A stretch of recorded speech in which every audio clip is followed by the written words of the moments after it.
are you feeling today? Take a look. I'm based in the Netherlands, and we're big on sheep. So I'm using the sheep meter. So pick a sheep, and I'm going to ask you in a couple of minutes to tell me why you picked that sheep. I'm number 9.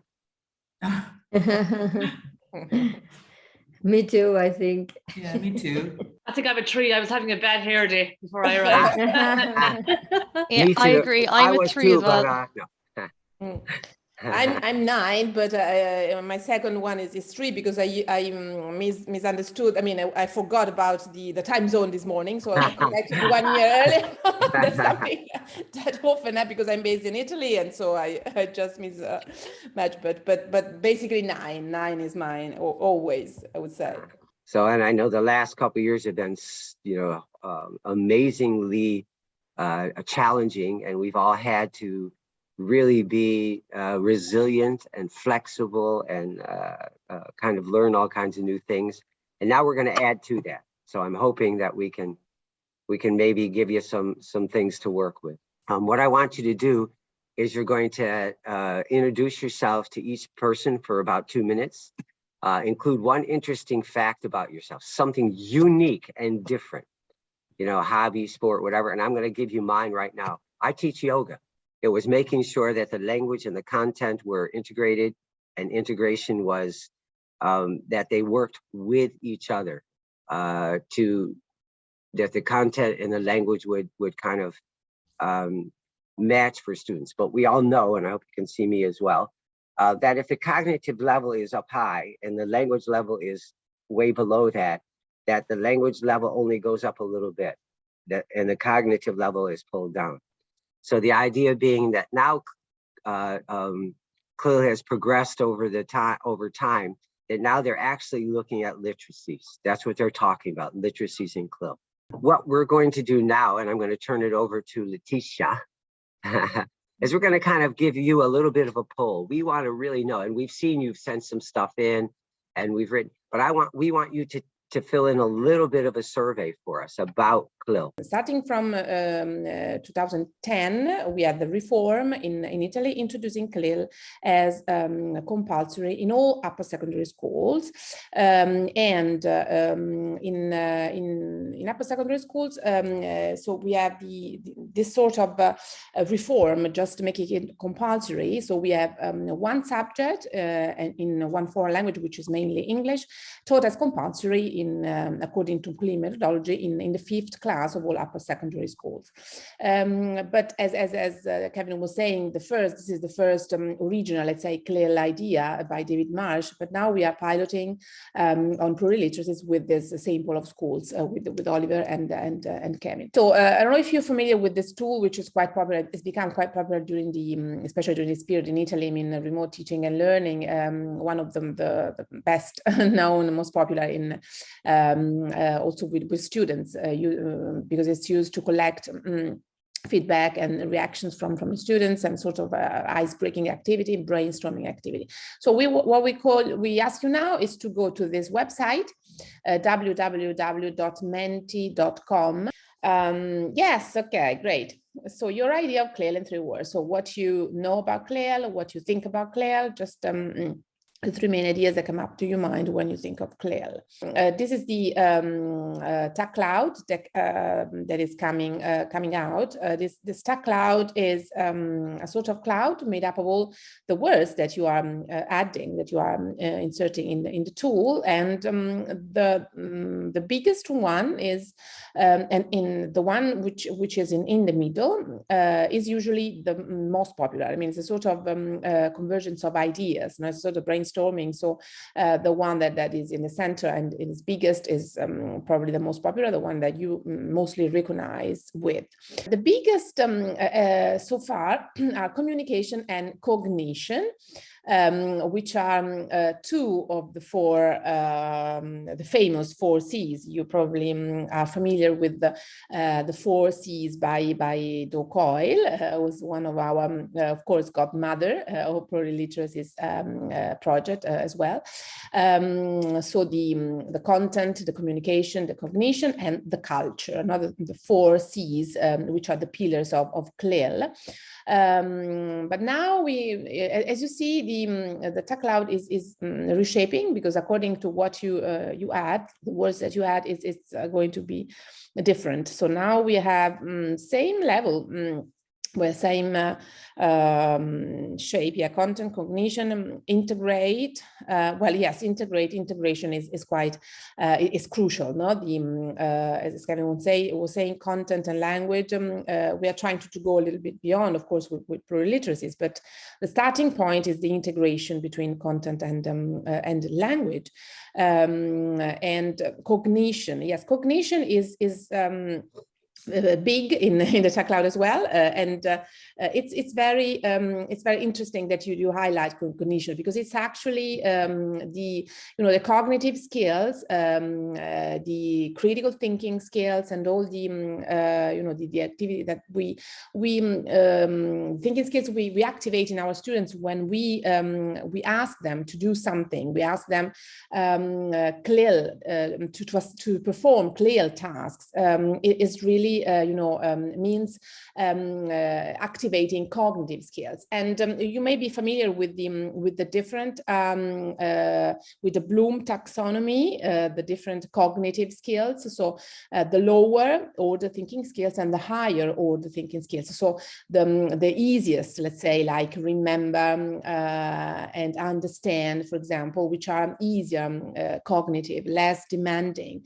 cognitive skills. But also with CLIL, we move beyond, because we want our students to elaborate, to create something, to produce something. And in this case, we talk about higher order thinking skills, so a more challenging level of engagement and of cognition, of course. So still we have cognition, content, and integrate, I think, and communication is big as well. Of course, with CLIL, we communicate. We want our students to use the language for doing and mastering and arguing, and now we're talking about that. So to use the language to do something, to perform, to have an output. And of course, communication is crucial. Inclusion, this is very another very interesting output. When we talk about CLIL, yes, we also have an inclusive perspective, because we need to tailor our pathway, our teaching and learning pathway needs to be tailor-made to our students' needs. And for example, yesterday I was having a session with Italian students, Italian teachers, sorry, about CLIL, and there was this particular focus on inclusion in terms of migrant students, because of course there are more and more, multicultural, multi-language, and with a lot of migrant students in our classes in Italy, I guess in your countries as well.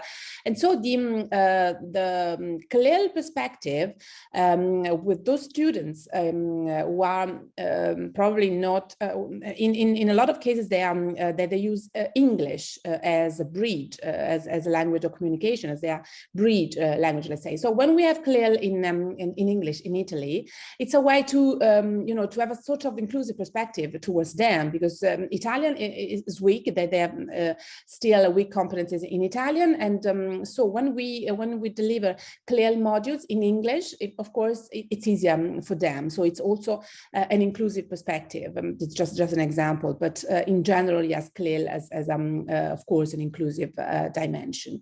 Living language, I like this. I like this statement, living language, which means that yes, we want with CLIL, we want our student to use a living language because we want them to use the language for purpose, for meaningful activities. That could be activities related to their world, related to the STEM, to the history, to the. So we want them to make. It's not only the language for per se, but we want them to do something which is living, which is close to their life, to the world, and so I like this expression, living language, because with CLIL we really have an idea of how useful the language can be to do something, to perform, to reach a goal, to produce some outputs, to produce something relevant and meaningful.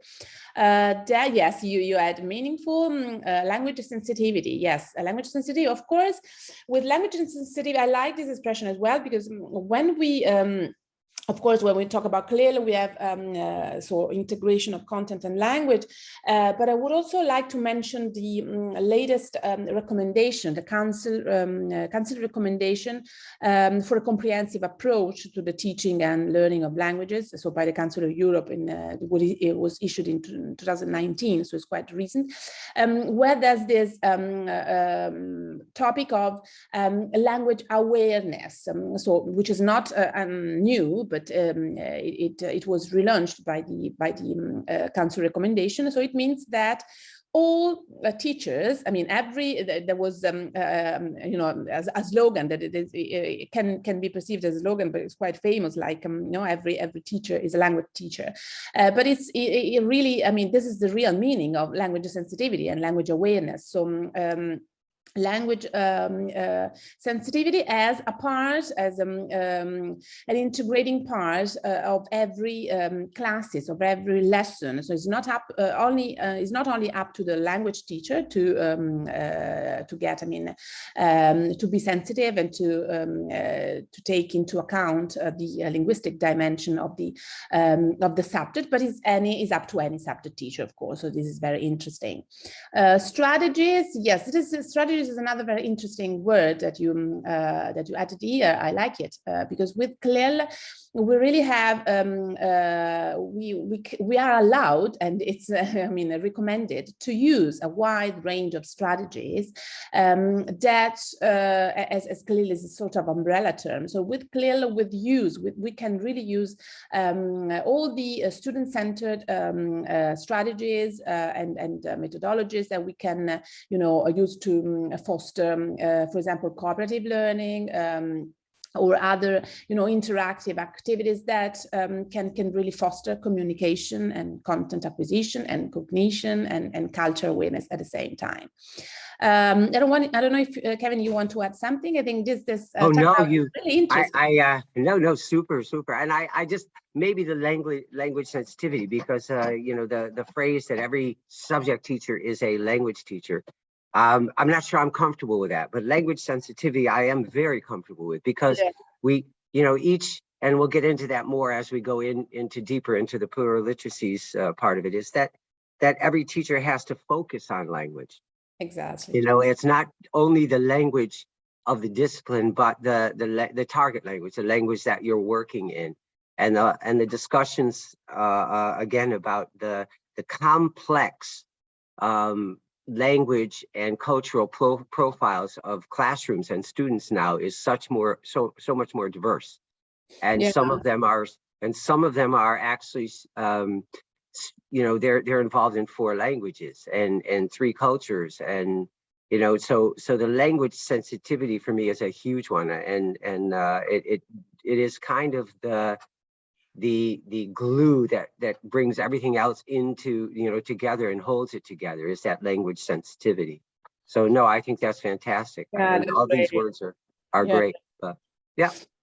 Also the language, we have for every subject, what we call the subject specific language. I mean, because we need to be aware and to help our students understand, of course, the specific, the peculiar dimensions in terms of vocabulary, of morphosyntactics or register, of each subject. So this is something which is, yes, of course, every teacher is a language teacher is quite extreme. And there were, in fact, a lot of discussion about that, but it gives it could be, as you were saying, could be maybe substituted with sensitivity, which is proper, really.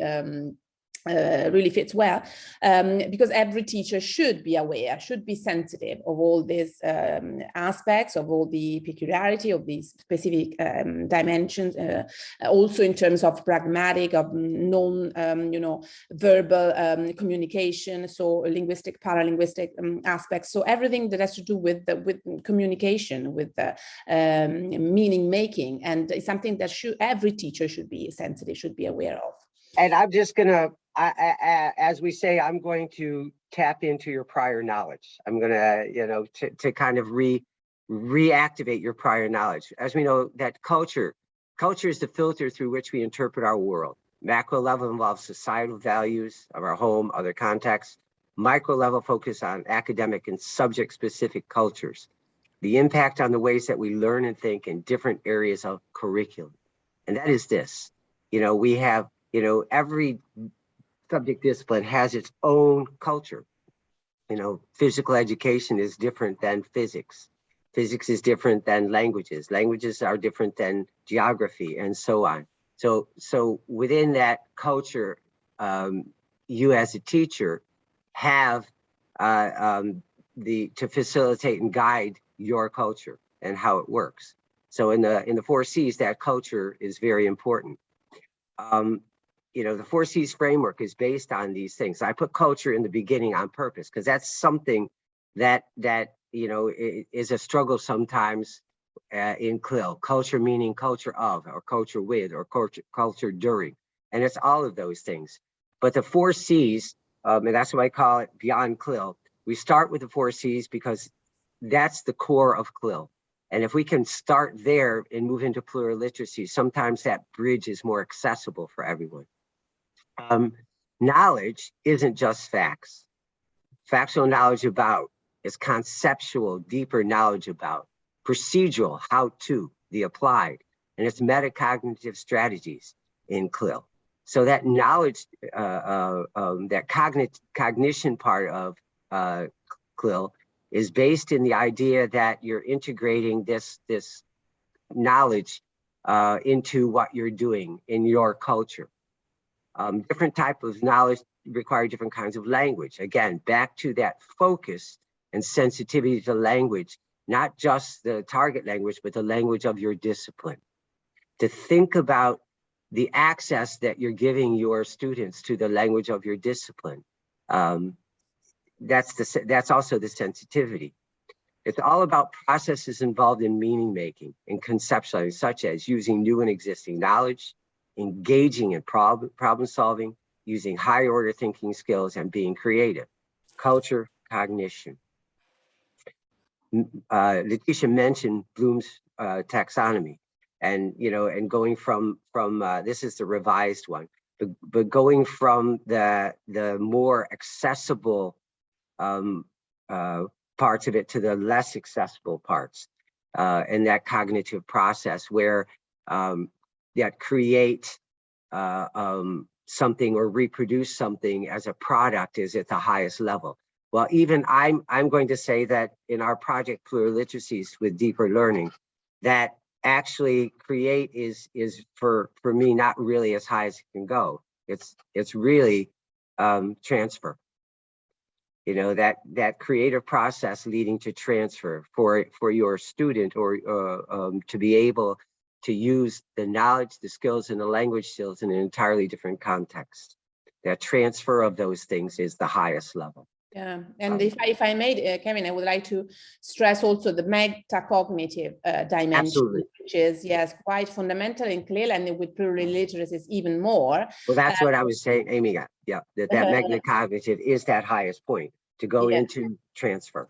Yeah, to go into transfer. Yeah, because it's important to, let's say, it's a way to make learning and teaching visible. I like this expression that is taken from the literature. I mean, making learning and teaching visible with CLIL means that at the same time, CLIL and Pluriliteracies even more can foster metacognitive skills in the teachers and students, both in teachers and students, because the teacher will be able to understand, I mean, from the students'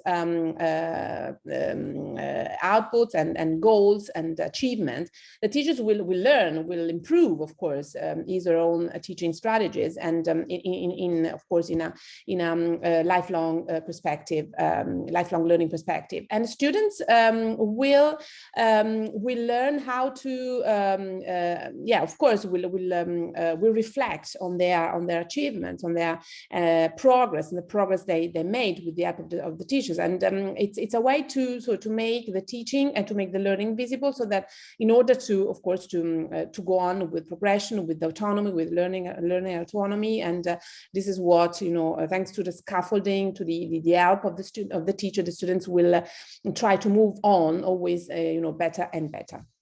Communication in the 4 C's. It's all about language needs to construct knowledge. It involves language learning, language progression, acquiring new language linked to learning, and language using language to express what is being learned. So it's not just about the language of the discipline, it's about all language used in. That's why the language sensitivity to me is really an important term, or focus on language. If I'm in my classroom and I'm a language teacher, of course, you can't teach language without good content. So I have to focus on content. Well, that's a shared responsibility that teachers of content or discipline have to also focus on language. If everyone is doing that, then the literacies are being supported and fostered. And that's the whole idea. Pluriliteracies is that. It's being literate in different disciplines and or in a second language. And that's the goal that we're all looking at. So, you know, in the 4 C's, we're starting with the 4 C's because that is our concrete place to start. When we think about, go back one, that language of linking ideas, its structure, its meaning, its understanding concepts. Language is the core of learning. And that's something that we discovered within our project, that language being the core of learning, it's that thing again, that if the cognitive level is at a high level and the students have that level, but the language is lacking, whether it's the discipline language, connecting language, or just the L2 or even L1, it doesn't have to be a foreign language classroom. If they're not equal, then the cognitive level won't be reached. It can't be reached. When you're thinking of language too, it's visual. You know, it can be, formulas and figures, and it can be all sorts of representations of language. And as Letizia said earlier, it's not just the spoken language, but it's also, reading, and it's also listening. It's in all forms. And part of that is to understand that when we talk about CLIL and Pluriliteracies, when we talk about mode and genre and all of those things, that anything that communicates anything is language. We should not let ourselves, of course, be trapped inside the dichotomy between focus and form, and focus on meaning, but rather focus on language. In practice, it becomes impossible to separate form and function neatly in the interactional work that is being carried out. That if we focus too much on form, too much on grammar and syntax and semantics, we lose the form of the language is over-focused, and we lose that meaning making, that students can't really communicate what they want. Sometimes it's an obstacle. If we look at the language required for something and the language provided, we as the teacher have to guide that process. We need to make sure that we're actually giving them the language needed in order to meet the language required.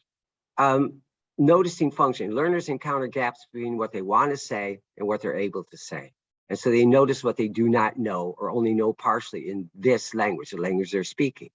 And that's developmental. That's even with if you have a two-language household, sometimes your children will jump back and forth between languages.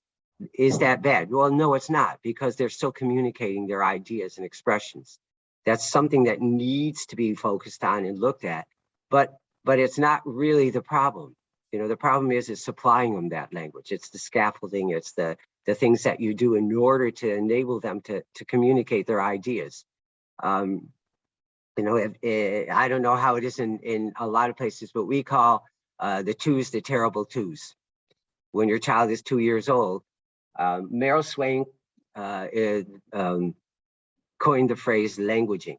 Languaging being that process, cognitive process, where you actually acknowledge that things have representation in order to communicate them. But the terrible twos, all of this information is on the hard drive, but they don't have the language skills to communicate it. So the frustration comes, the problems come. Well, magnify that into a student who has 2 or 3 languages, and they're not really really competent, in any of them. And then we add academic language to it.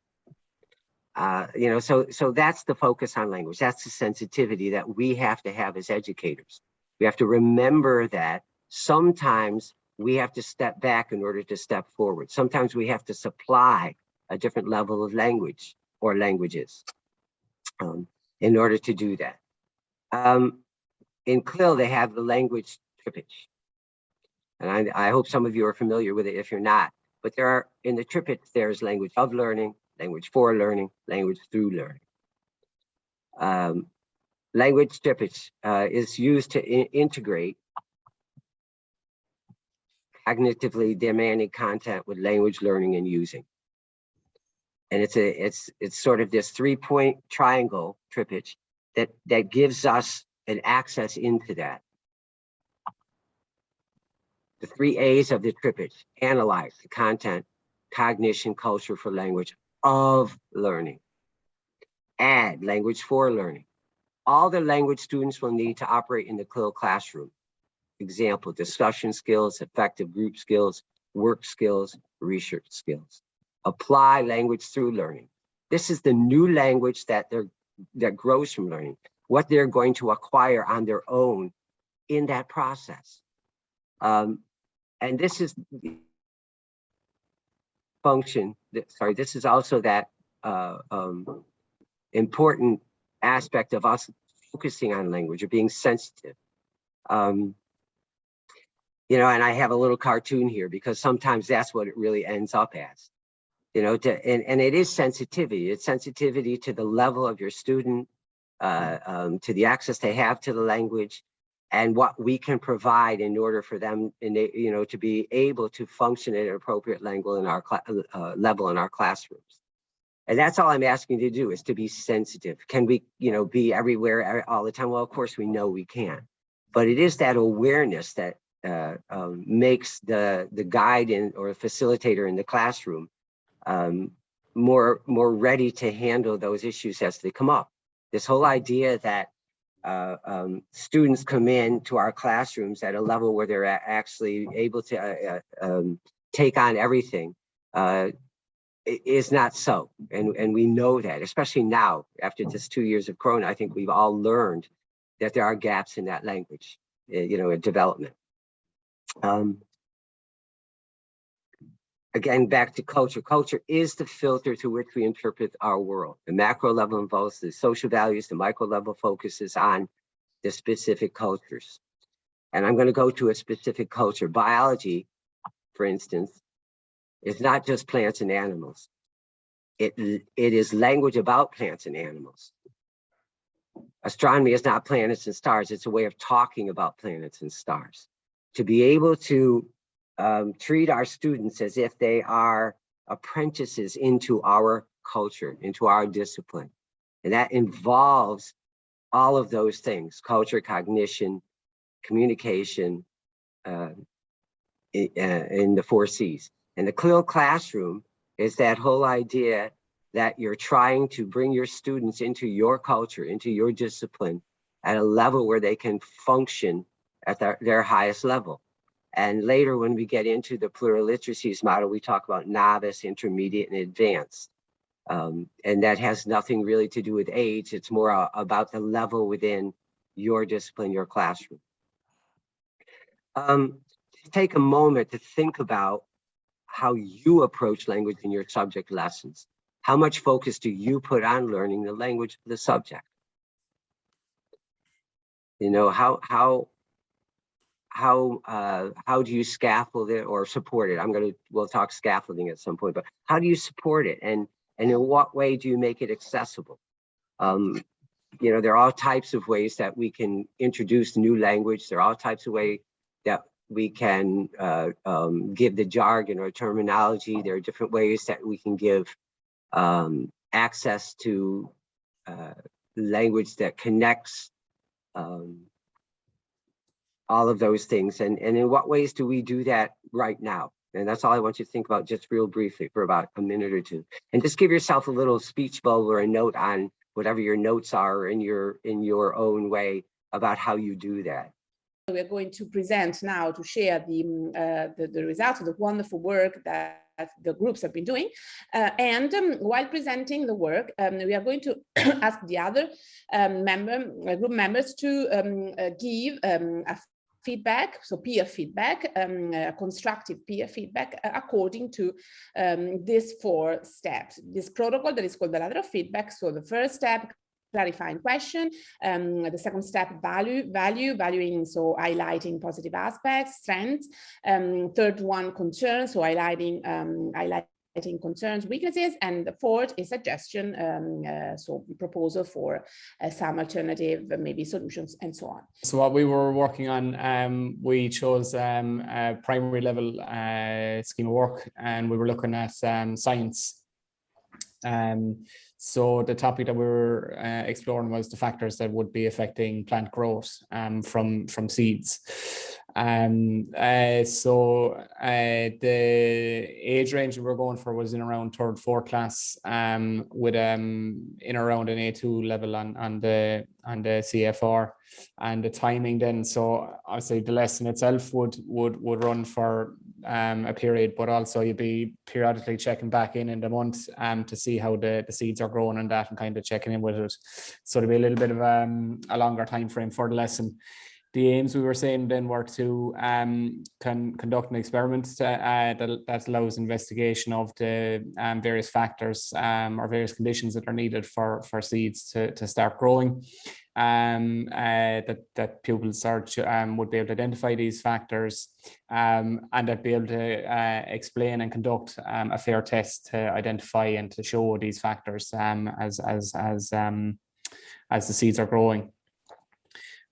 So going to the content that we're looking at then, so was that pupils will be able to name the factors that seeds need or plants need in order to start growing, as well as the language around it, so be able to identify the various parts of the seed and associated factors for growth, and then to be able to understand and to conduct a fair test. Again, as I said, to show these factors. The cognition would part then would be to explain what obviously a fair test is, so that they can conduct it and carry it out, that they can make and justify predictions as to what factors would or would support or would hinder seed development. That to be able to record the results of their experiment then over a period of time, that to be able to justify through answering and asking the how and the why questions as to what they're observing as the seeds are or aren't growing, and to identify similarities and differences in how the plants are growing then in the different conditions that you'll be using as part of the fair test. The cultural element we were looking at then would have been the likes of wildflowers around Ireland, maybe looking at different regions in Ireland, for example, like the Burren, and just showing even just a picture of a limestone landscape, and just talking about why there is no growth on top, on the surface, we say on the rock, but why is there growth kind of in the crevices and that. And just looking at the suitability of different Irish landscapes like that, then the Burren, maybe bogs, that kind of thing. Language and communication we were looking at then. So the language of learning, we're looking at the various aspects for the FAIR test as well as for the seeds themselves. So like that, light, moisture, soil, heat, sprout, and we're looking at some of the verbs that are needed then as well. So that the seeds are sprouting and that kind of thing. For the language for learning, we were looking at that they would be able to predict, that they'll be able to identify and compare. So we're probably looking at the comparative and superlative adjectives as to sample 1 is drier than sample 2. So maybe that's why it's affecting growth, or sample 2 is in a darker place than sample 3, so maybe that's affecting growth. So we're looking at that's comparative and superlative adjectives for the language for learning then as well. If we can go down again. Thanks, Elish. So by the end of the unit, then the learner will be able to name the factors that affect plant growth, explain how and why growth does or doesn't occur in the various samples that we would have looked at. As well as using then relevant procedural and language to be able to explain and document their FAIR test, as well as being able to interact with one another, so being able to conduct the FAIR test and being able to seek help, I suppose, from peers and from the teacher when needed then as well. Assessment tools, we said we'll be looking at them will be questioning observation by the teacher, self-assessment and peer assessment, where they're looking at their predictions from before they carried out the FAIR test to when the seeds started growing, and seeing how they went with their predictions, as well as procedural writing of the experiment itself and the various steps that they took to carry it out. Scaffolding, we're saying, would be the prior knowledge, the visual aids, again, kind of bringing in with the culture as well, looking at the various Irish landscapes. I suppose fleshing out the detail more with the how and the why questions with the teacher. I suppose fleshing out the knowledge that pupils have, parent small group discussions, and then just teacher checking for understanding.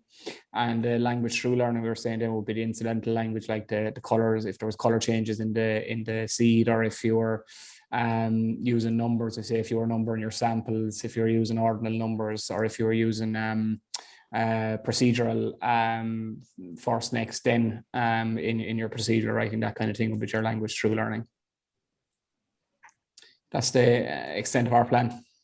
I would particularly appreciated the transversal, let's say transversal, because when you try to talk about the plants, flowers, and also with the focus on culture, so we have also probably the possibility to switch to geography too. So that's something that CLIL can facilitate, this sort of also transversal links among different subjects. So culture is, in the case, is perfectly addressed, and that could maybe open up scenarios to new, to transversal links, transversal, so among the different subjects. I don't know, Kevin, what do you think about that? If you want to.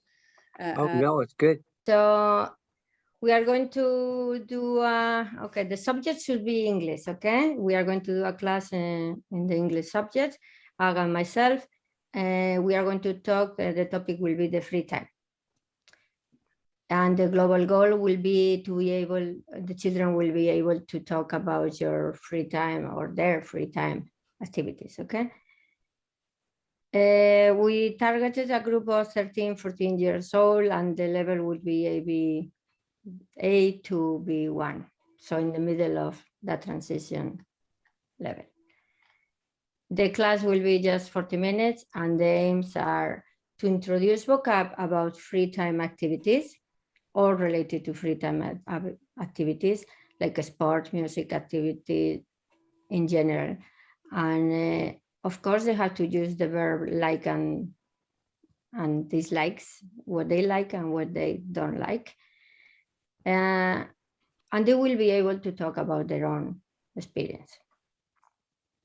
The teaching objectives will be understanding the vocab that is exposed, identify the difference in likes and dislikes. They have to use the present tense and present continuous sometimes. And of course, the verb like. And they have to use the language in a practice, okay? There will be practice exercises so they can express what's their own ideas and share. So the content will be in the cognition, will be the vocabulary knowledge. They need vocab to be able to talk. So the understanding how to use the verbs in present, the likes and dislikes, sharing and comparing with other mates, like maybe I like this, but other people don't. So we have to be open to other opinions. And they will be able to answer what they do and why they do it, okay? What they do, like why they do what they do and what is the reason. So for example, if you say, okay, I like swimming. So why do you like swimming? For any particular reason? Because you feel free, or you don't like competition, or you want to work by yourself, you know, so to add more into it. The culture, we found that because now with the classes are all so diverse, there is a culture differentiation. So activities and hobbies could be very different in different countries. We have to kind of relate to the students with the origin of the terms. So for them to understand and learn the vocab in an easy way, because once they relate to something that they know, they will remember faster and better. To let them know that there are terms with different meanings, okay? So for example, I was yesterday in one class, in a Spanish class, and I was talking about to bother something. And in Spanish, it's actually molestar. And molestar is coming from the Latin, and you have that verb in English, which is to molest. And they all went like that. Oh my God, what's he saying? No, was actually I said, yeah, it's coming from the Latin. You have that verb. We have that verb, but we use it in a very different way. So those things are important to pinpoint, I say. And then different activities are used in different countries. For example, it's very common here in Ireland to have horses or horse riding, but it's very difficult to do it in Spain, you know, or golf is very useful here because there are so many fields and everyone is just do it. But in Spain, for example, it's very kind of a high standard. So it's a status more than anything. So anyway, the language and the communication would be the language of learning, would be all the vocab related to it, like free time activities, sports, pastimes, socializing, cinema, meeting, okay, all activities. And language for learning, they have to define the terms and the vocab, okay? They will be able to do that, asking and answering for information, practice present tenses, adverbs of frequency, temporal activities, using the present continuous. I'm building up I don't know what I put there. You know what happens? Sometimes my computer, you know, mixed up because I have it in Spanish and in English, and sometimes correct and sometimes make a big mess of it. I don't know what it was that. Building up, I don't remember what we wanted to address there. But I presume it's just building sentences to put for example, the verb, the subject, the complements in the right order. Okay, the learning outcomes will be the students will be able to express and talk about their own free time activities, contrasting what they like and dislike in relation to others, explaining and defining the terms, and of course we'll assess all the language skills like written exercises, listening. We can put a piece of listening so they listen other people, not only the teacher. We have the reading comprehension so they can read and then they can speak by themselves and share information. And that was all. We didn't do the scaffolding, but it's like any other plan. You use kind of the same methods. We are using the video, we are using the reading to approach all the skills. So And that's it. First of all, I like the this sort of comparative, this culture, so Latin, and you know that. Well, for example, I can mention the experience about CLIL in Italy to this extent. When we talk about CLIL in Italy, we talk about non-subject non-linguistic subject. That is so no Latin and no Greek, no literature and so on. That is CLIL is only. But I like this comparative, this source of which is a cultural dimension. It's very interesting cultural dimension, and also because we have, for example, in Italy, a network of schools working with the IGCSE Cambridge curriculum, adopting in some cases also Latin for CLIL, I mean Latin in English, and is really successful. And also this sort of comparison can be helpful.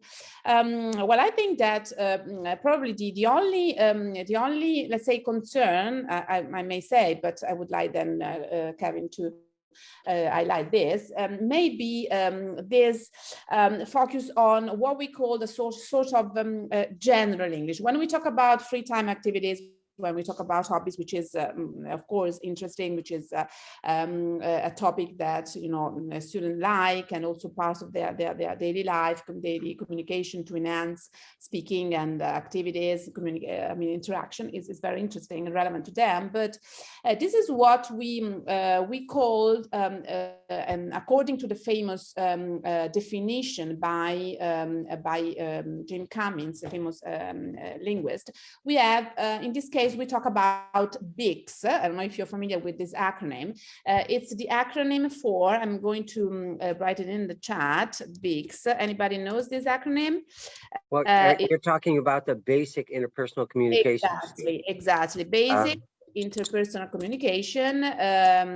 While when we talk basic interpersonal communication skills, and so which is what we call, for example, in the case of English, the general English, when we call about the so communication for daily life. While when we talk about subject, when we talk about content, it is a little bit different terms of also register. So we have specific content of a subject. In Cummins talk about CALP, which is the acronym for cognitive, academic, cognitive academic language proficiency. Yes, I'm just struggling with my. Thank you. And you're it depending on the lesson level and the student, exactly. they may be the same thing. Yes.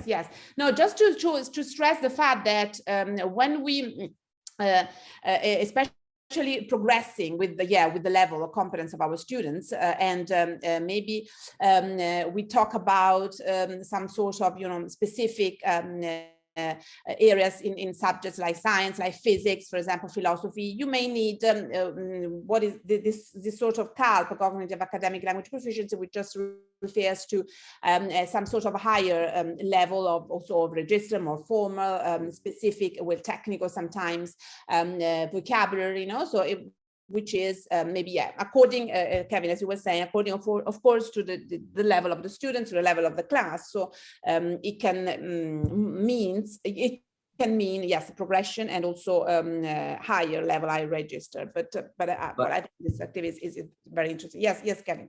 No. But the academic language, the language of the discipline itself, is no one's L1. And I think that I'll touch on that later, but that's a very important point, Letizia, that the idea that this academic language belongs to the discipline, not to anyone just freely, as communicative language does. Communicative language develops naturally, and that's also sometimes the language through learning. Some of that is that.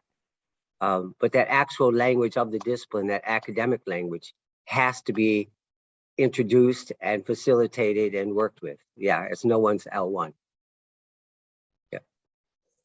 and this which is the key subject specific language is part of the academic, the CALP of this academic, which academic doesn't mean academic in a sort of university, because sometimes when I mention academic in Italy, some teachers say, well, academic, what does it mean? That we need to teach at university, or is also only university? Like, it's not that. It's just a higher level. So well, it's the language, actually the language of the discipline. Oh, exactly, of the discipline. Yeah. The language of physics, the language of mathematics, the language of geography, that they have to learn to be able to complete tasks at an appropriate level within the discipline.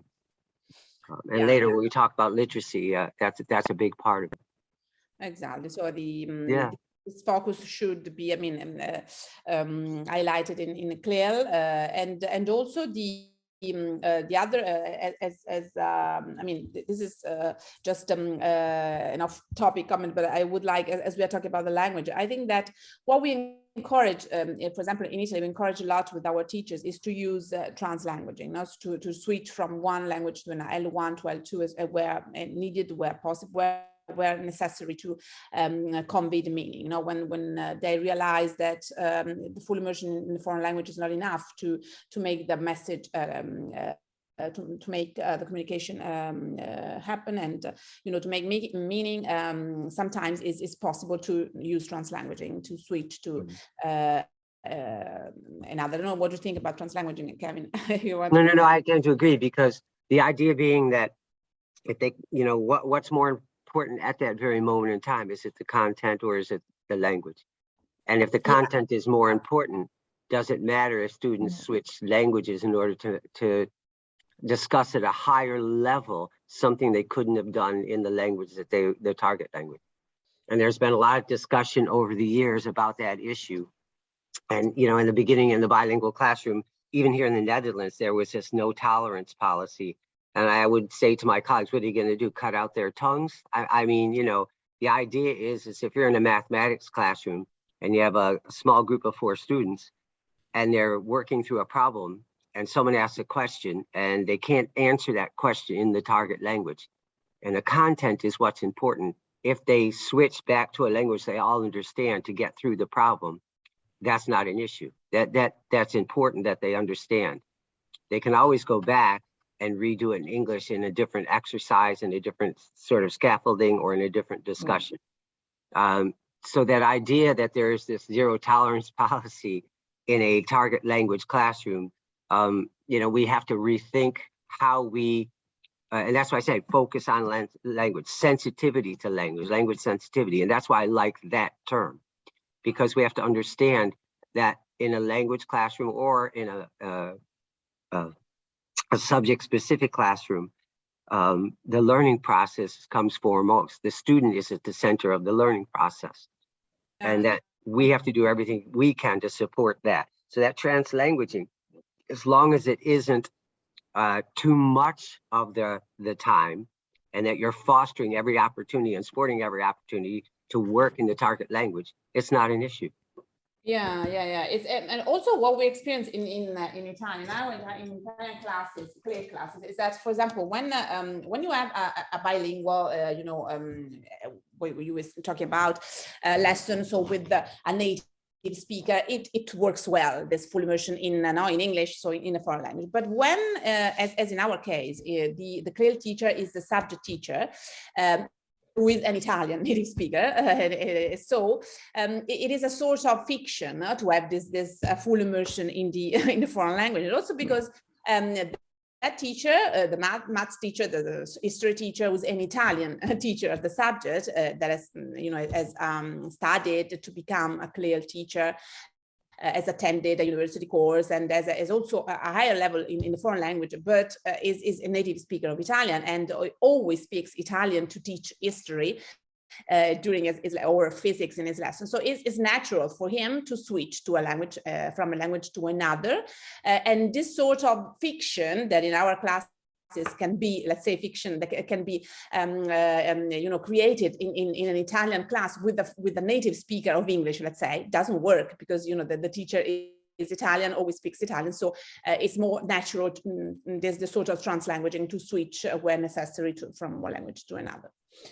The idea is just to make sure you, as the facilitator, the guide, the mentor, the teacher, try to, to do as much possible as you can within the target language. I mean, that's the idea. And if you can't do that 100%, well, there's, can you switch to a language to make sure a student understands? Well, of course you can.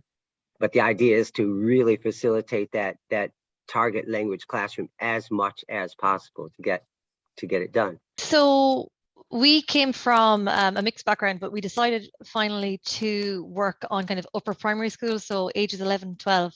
And we spent a lot of time at the beginning of our discussion thinking about the complex profiles of students that we would have in front of us, where there would be a mix of levels. So we wanted to have our level set as A2 to B3, which we think would be more reflective of what we would see, like a range of language abilities in the classroom. And we put our lesson to 60 to 90 minutes because we thought there could be a cross-curricular link with art. And we just wanted to, advance our lesson naturally, like it would happen in the classroom. So our overall topic was geography, with the global goal to increase knowledge of the solar system. Our more specific aims were to explain why the Earth experiences different seasons, to research information about our solar system, and then to create a scale model of our solar system. And something else that we spoke about before we planned this was that if we were the classroom teacher, we would know where we were in terms of, teaching and prior knowledge and what had come beforehand. So we were assuming a certain level of prior knowledge so we could build from this point here. It wasn't the first lesson. So in terms of content, we wanted to help the students understand the seasons, identify the links between the solar planet and our daily lives, understand the different parts of the solar system, and then the use of scientific language. So we wanted to try and, include some of the identify, discuss, as we'll see in the language for learning later. In terms of cognition, so answering how and why questions, understanding how the Earth's axis of sunlight and darkness results in different seasons, and then using lower order and higher order questioning to differentiate language for the different learners. So again, being cognizant of the fact that there's different language abilities in the classroom. So the culture, we wanted to make links between the weather of the seasons between different countries, and discuss the influence of the solar system in our culture and other cultures. So whether it's film or media, so for example, like Star Wars or fashion, UFOs, and then how related language has filtered into our colloquial speech. So we thought it would be a good opportunity to naturally discuss, like reach for the stars or over the moon, things that, you can't learn directly. And then language and communication. So the language of learning, very similar to what other people have had. So for us, it would be the planets, orbits, galaxy, comet, day and night, seasons, moon, gravity, axis, lightness and darkness, all of the key vocabulary and key language that all of the students would need to participate in the language in a meaningful way, or in the lesson in a meaningful way. And then language for learning. So again, a lot of verbs: identify, discuss, explain, present, work, create, just using the verb tenses appropriately, share. And this is something that we said would be quite fluid depending on how the lesson was going. So our learning outcomes then, what would they know at the end? They would be able to explain in their own words the various elements that make up our solar system, know how to create a model of our solar system, and then the attitudes, be able to give their opinion about the importance of protecting the Earth and its environment. So again, that would be with a view to the future where we would move forward. Assessment methods, so to look at the prior knowledge, what have they built on, understanding through questioning, and then peer and teacher assessment of the use of scientific words when creating, that shouldn't be there, that part there, creating the original solar system. For scaffolding, again, it was very similar to everybody else. Activate the prior knowledge, visual aids, whether it's YouTube clips or posters, examples of how and why questions, time for pair and small group discussions with the teacher walking around and checking in, checking for understanding, formative questioning, and then feedback, teacher and peer. And then we just said that language through learning, that this was going to be something that we would be observing throughout the lesson, something that we would keep a bank of, that we could use and recycle as we move forward with these topics. I like at the end your language of learning that you decided to keep sort of a word bank or a phrase bank and to keep track of and recycle because that is developmental. It's dynamic. It's not something that you can really define in the beginning of something. It is an ongoing process, that language through learning. And you discover yourself as an educator when you're observing or listening, how much that can be, the volume of stuff that's in there or could be in there. So I think that's a great thing.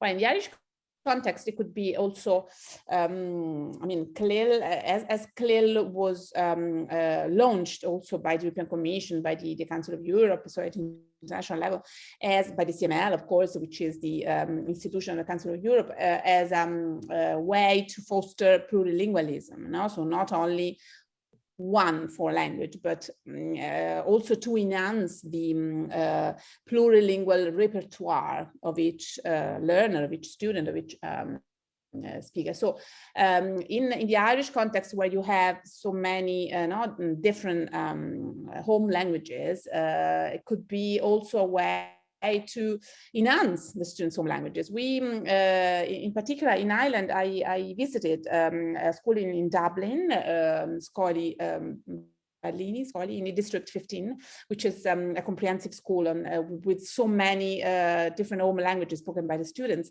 really hundreds of languages. So in those contexts, I think that this CLIL methodology, and then pluraliteracy even more, can also from an inclusive perspective, as we were saying before, can help also enhance the students' home languages, because the language of CLIL cannot necessarily be should not necessarily be the target language, the language of schooling, but it can also be any other language, any other home language.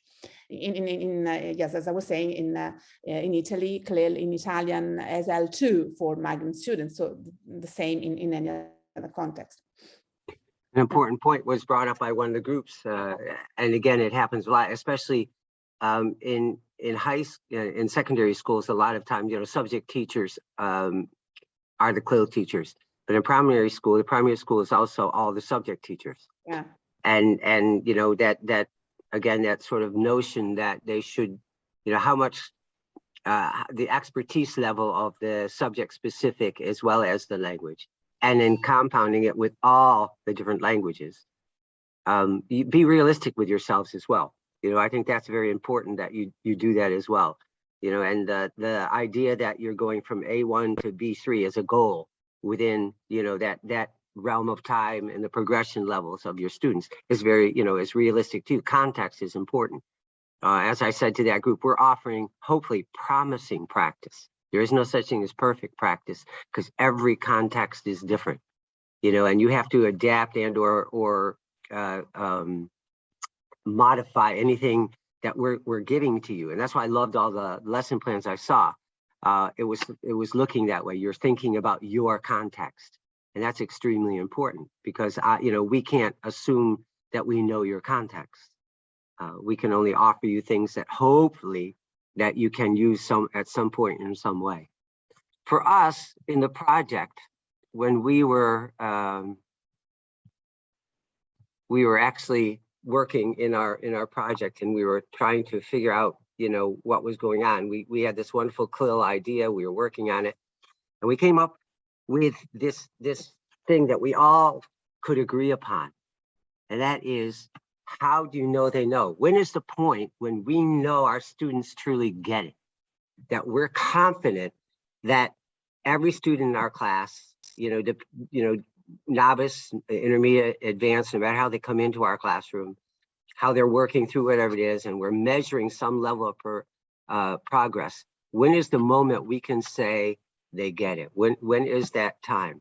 And we worked from there. That was our goal, to be able to see progress, define progress, and to be certain of that moment, as certain as possible of that moment.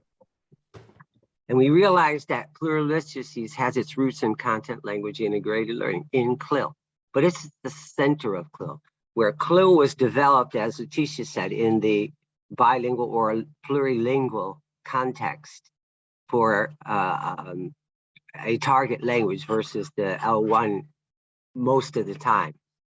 That it has all the properties and all the ingredients in some way of benefiting any classroom, whether it is L1, L2, L3, whatever.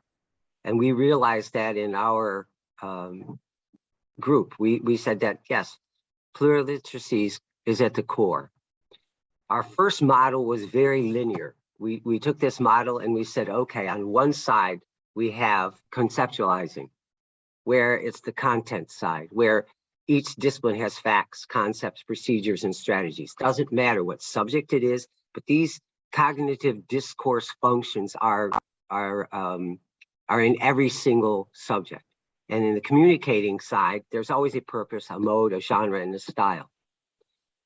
And between the functions of how they're worked through are where the cognitive discourse functions are doing, organizing, explaining, and arguing. These came from a scientific context, but they fit everything. And every subject we teach, everything we do, there's doing, organizing, explaining, and arguing.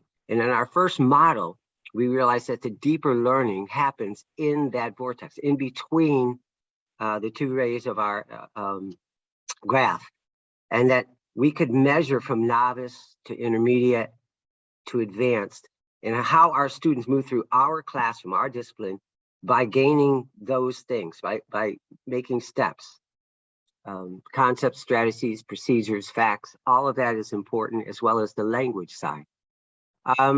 We want even to think that, okay, it's meaning making and understanding. How, and that we're communicating, or we have these goals we're communicating to the students. We have objectives, they have objectives, we have outcomes. They have to produce some sort of a product in some way that can show us that they're at that stage, that they have the strategy and the purpose. They have the strategy, purpose, and mode, whatever it is.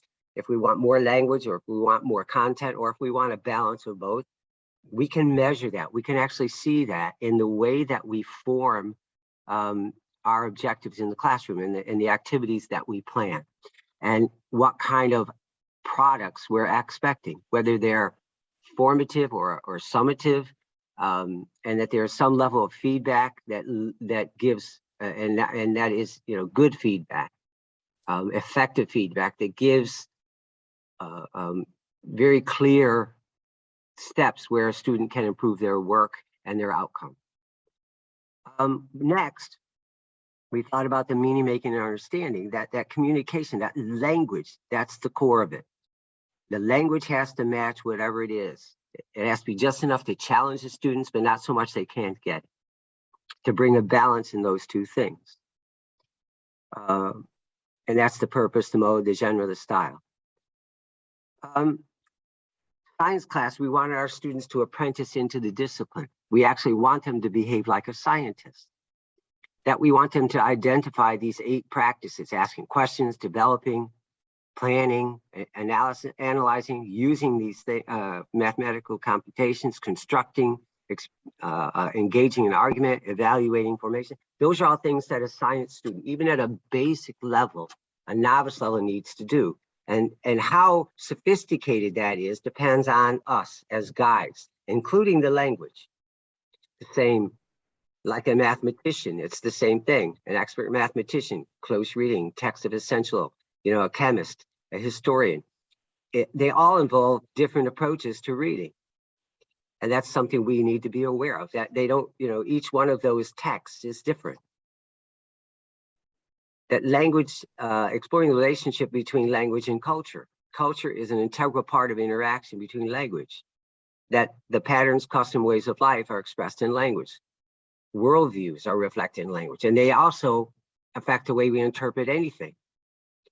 And it sounds like a tremendous amount, and a lot of good teachers, you included, do it intuitively. But the idea that you're bringing it to the forefront, you're paying attention to it, means that you'll probably be more conscious of how you handle it. Again, the challenge of classroom discourse is that all teachers need to focus on language sensitive, and that's why I really like that term. Instead of being a language teacher, that you have to be aware that language is important, that your students can't progress without the right level of language, and you have to support that. And that language is never neutral. The sunrise, sun doesn't travel, but the earth rotates. Sunset. When we say that there's sunrise, we're implying something, and when we say the sun sets, the same thing. So the minute we say those things, language isn't neutral. In a science class, when we don't say the sun rises and sets, we say the earth rotates. Academic language, again, is nobody's mother tongue. It's not an L1 for anyone. You know, so that's learned. We can, you know, and the support you give, I saw all kinds of scaffolding built in. I saw all kinds of ways of, you know, the language of learning.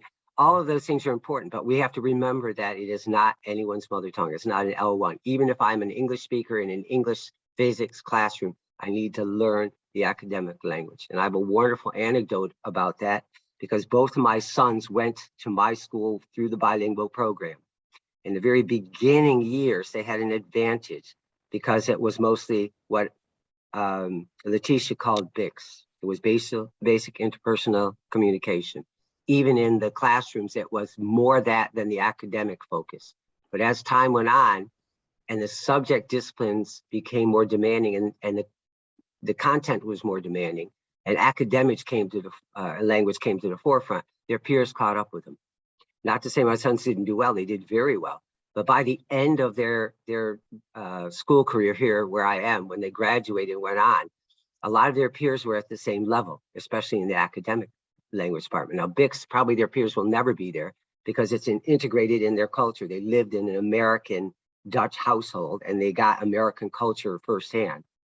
And the language has more, as we said before, culture is integral to language.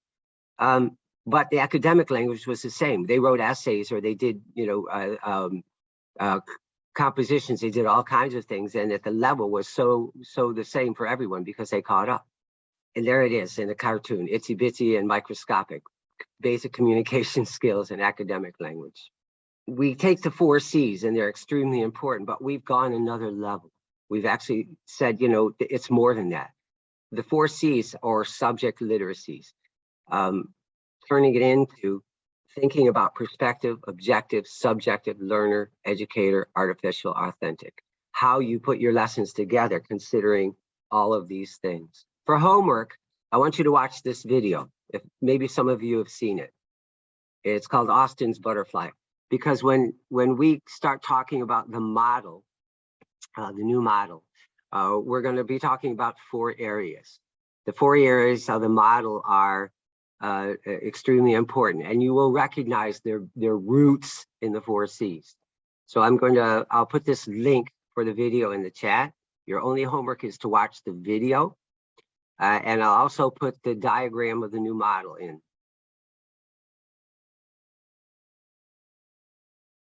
What would you guys say to teachers if they're not getting high quality work? Could they learn something from this? And what would you say to them that they could do differently in their classrooms? This is a story called Austin's Butterfly. And it's a true story about a first grade boy, and his name is Austin, and he goes to school, or used to go to school, in a town called Boise, Idaho. And in his class in Boise, Idaho, they were studying butterflies, and he had to do a project. His job in first grade was to draw a butterfly, and this is the butterfly that he picked. Austin had to use this photograph as his model, and he had to draw an accurate scientific drawing of this butterfly. This is called a tiger swallowtail. I knew it! Can you tell, Toby, why it's called tiger? Because it kind of have the stripes of the tiger right there. Good. So here was Austin's job. He was supposed to do a scientific drawing of that butterfly. But remember, Austin was only in first grade. And you know what he did? He forgot to look like a scientist carefully. He got his paper and he just started to draw the image of a butterfly that he had in his head. And he wasn't looking like a scientist, and so this is what he drew. Whoa. It's not bad, and it is a butterfly, but does it look exactly like this? No. No, it doesn't yet. It doesn't look exactly like this yet. Luckily, this wasn't a regular school where Austin went. It was an expeditionary learning school, just like Przemysl School. And so they didn't look at this and say, good, Austin, you're done. They said, Austin, good start. Now we can start giving you critique so you can do a second draft and make it better, and a third draft and make it better, and you can make it much, much closer to this. And he was ready to go. All of the first graders in his critique group sat on the floor like you guys are, and they decided to split their advice into 2 kinds. First, just the shape of the wings. And then when the shape was right, they'd give him advice about the pattern inside the wings. Alia, what would you say? You can make it much pointier. Good. These wings could be much pointier. Who else would add something? Atak, what would you say? How about the angle? Because, not to be mean about Yes. the angle, it's just not exact, so... Okay, so show me. Come on up here, Atak. Show me what you would ask him to do slightly differently. like to make it a little longer. Longer where? Draw where Like- you would do it. Right there. Okay, so pull this out longer. Yeah. That's very specific, Atak. Thank you. Jamila, what would you say? It's like triangle. Good. Jamila, I love that. So you're saying more like a triangle shape. And I agree. Well, you know what? Those first graders came up with most of those same ideas. And you know what Austin said? He said, okay, I'll go try. And he went back to his seat and he drew this. Wow. Does this look more like a triangle? Yeah. Yeah. Did he go out further, like Atak was suggesting? Yeah. Did he add some jaggedness here, Yes. like Cindy? Did he get rid of that bottom thing? Yes. So he did listen to his friends and he made it better. It's not perfect. Toby, what would you say? I'd say don't put those little tail things so pointed in. I'd say put them more pointed down. Good. Okay, and Ethan, what would you say? I think you should make the wings like this, not like just like Okay, he listened to his friends and they said, this is really a lot better, Austin. That second draft really is better. Yeah, maybe you can make a third one. Good, maybe he could make a third draft. And so he did this draft. That's his third draft. That's his third draft, Hadley. That's just right. Elijah, what do you notice there? Well, one wing's more pointed than the other, and that side is a little bit higher than the others. Good. Coburn? Right here, it doesn't have the inside thing still. Ah, okay. Needs a little bit more of that notch. So, do you think maybe he should do a fourth draft? Yeah. Well, that's just what he said. He said, shoot, okay, I got round again. I'll go back and do a fourth draft. Listen. He listened. Does it look more even like Elijah was suggesting? Yes. Yeah, and does it look like it's coming out a little sharper, like Cindy was suggesting? And like Attack was saying, it's a little, the angle looks a little better. So now Austin was feeling really good. He said, am I ready to add some pattern? And they said, okay, why don't you try adding some of the pattern? And he did. He's good at it. He is so good. And then they said, Austin, you're ready for color. Really? Let's look at his last draft. And what do you think? Did it come out really good? Yeah. Yeah. Actually looks well. Let me show you where he started, just to give you a quick reminder. And then, what do you think about how much progress he made? And Tak, what would you say about his progress? He made like a lot of progress. He persevered doing it. His friends were honest with him. What was it about the kinds of advice that they gave that allowed him to get better each time? Hassan? Well, they told him what was wrong about it. Did they say it's just wrong, or were they more specific than that? They were more specific, but they weren't mean about it. Great. He Hadley. made 6 drafts. And so is that something that other kids should learn from? What should we learn from that? We can make other drafts if it's not right. Good. So if it's not right, you can keep doing more drafts to make it better. You just don't use things in your head. You want to use a sharp eye. Good. He used the eyes of a scientist. Great.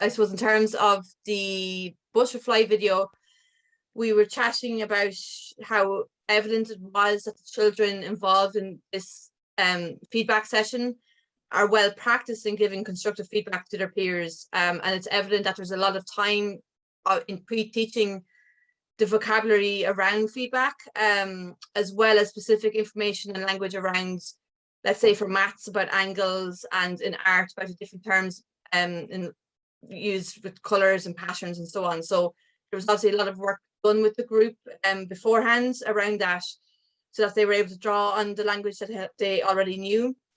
We said that they were able to give very positive feedback to their to Austin, but it was very constructive feedback, and we were very impressed with the manner in which they engaged with the feedback session. They were confident, they were positive, but as I said, constructive.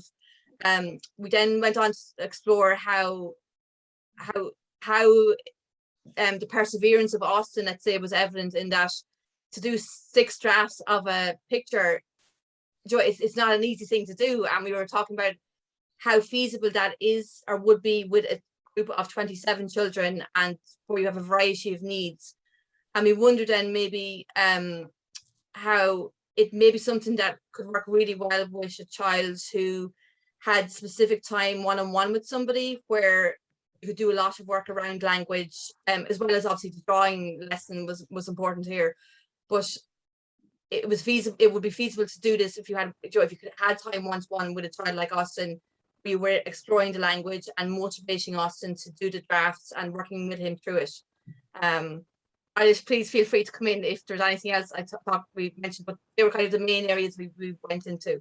We were impressed with the way in which the children could provide feedback. Basically, we were just doing a lot of discussion around that, about the amount of time that would have to go into pre-teaching that, having the children ready for that. And as I said, we were kind of looking at the context of our own school, you know, where you would have a large class, and the feasibility of trying to get children to do, you know, a few drafts of whatever the content that they were doing was. So we went on to discuss about withdrawal of children and that.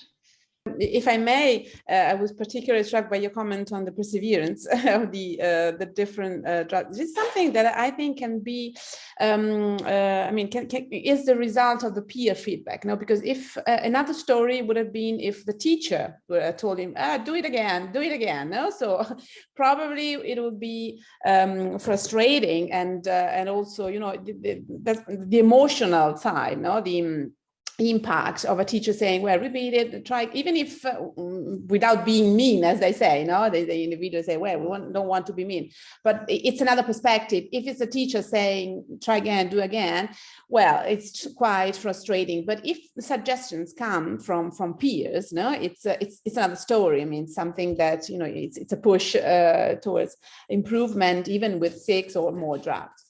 Just also that how impressed with how honest the students are about the feedback. They were critical, but the intention was always to help. And how children, it's natural for them to be direct about their feelings. But it always led to more and more progress for Austin. And one participant suggested that perhaps we set the bar too low for our students.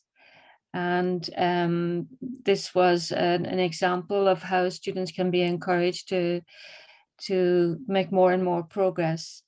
The teacher, someone said, was very happy about relinquishing control. Were impressed with the dynamic between the students and the teacher, and it's something that takes time to develop. And this technique is definitely worth highlighting, and also this dialogic approach. It was very inclusive. Everyone got the chance to contribute. It was an example of democracy operating in classroom, where everyone had the right to speak. And one participant commended the students for how articulate they were. Their language use, she thought, was very sophisticated. It wasn't artificial. And the meaning was very well communicated at all times. And the way that the student voice is very much in evidence. That takes training, and obviously was practiced a lot beforehand. And also the students seemed very comfortable with taking the floor. The feedback, the progress made by the student was student driven all the way. And And one participant was impressed that students were actually able to identify where the weaknesses in the work were. And also an interesting point was made that the students felt well. And that idea of the well-being of the students, I think, that came across, and the inclusive practices as well. So well, lots of things there. Very good. I mean, I hear from both groups observations across across the whole spectrum of what went on, from the personal to interpersonal, academic, all of it. And yes, I think one of the main observation is that you have to invest time. Both groups said that. Yes, you have to invest time. But on the other side of that investment of time, once you have done that, how often do you think you have to invest that much time again? Well, probably not. Once your students are comfortable, once they have that feeling of security or safety in the environment and openness, once they've done peer reviews in one area, then they're going to be able to transfer, hopefully, that skill into another area and with language. And that's one of the ideas behind the video. And when we move to deeper learning, peer review is a powerful tool. As Letizia said, it's different coming from the teacher than it is from a peer, and there's this whole different sort of a process that goes on when, your friends and peers give you feedback and constructive criticism than if it's from a teacher. The whole idea behind this is, of course, to demonstrate to us that yes, education takes time. 2, everyone has to be involved. And 3, that progress is measured. You can see progress. And that's extremely important. And that's one of the main drivers behind the Pluriliteracies model and what we as a GRATS group hope we're achieving or hope to achieve. I was particularly struck when I first saw the video, when one of the kids said, well, I know it. So it's just something that is just a natural reaction to the activity, to the picture. So it means that, they are really engaged in and also, and they are true in giving an honest and, in giving this feedback, which I think is, covers all this sort of emotional side, affective and engagement that you also highlighted. The model. Well, yesterday you showed the first draft of the model, and that was the graph with the 2 axes and the center. Well, the model, the second phase of the model became more evolved and developed, where we realized when we were looking and doing our research and doing our practices that we felt that we could kind of define the experience in this educational model with 4 areas. The first area being demonstrating and communicating understanding. That means that there's a purpose that we would define for what they're doing. Who is your audience, or who's going to be looking at your product? The genre, the mode, and the style of whatever it is, whether it's what we're delivering or what they're producing. And this all goes in connection with the teacher, but we call it mentoring, learning and personal growth, because it's the teacher or the mentor who designs and evaluates that product, provides the scaffolding and support, directs or directly gives the feedback and the assessment. And that's and we're the ones who have control over that. We are the teacher, the mentor. So we do design and evaluate our own, within reason, our own curriculum. Of course, we have government or state-driven curriculum that we have to most of the times adhere to, but we do have some control. How much? Well, I think that really depends on your subject, your school, and you know that better than we do. But you do support you do choose and integrate the scaffolding and support, and you do direct and or give the feedback and are in charge of assessment. Activating prior knowledge and conceptualizing and refining skills. Well, that's within your discipline. That is actually the facts, the concepts, procedures, and strategies that you use within your discipline or subject in order for that knowledge to be constructed and conceptualized. All of these three things are important, but one of the very most important, which came out in that video, but we all know, but it's probably the most difficult one we all have to deal with, is generating, sustaining commitment and achievement. And that is in partly or greatly in the hands of the individual, the student or the learner.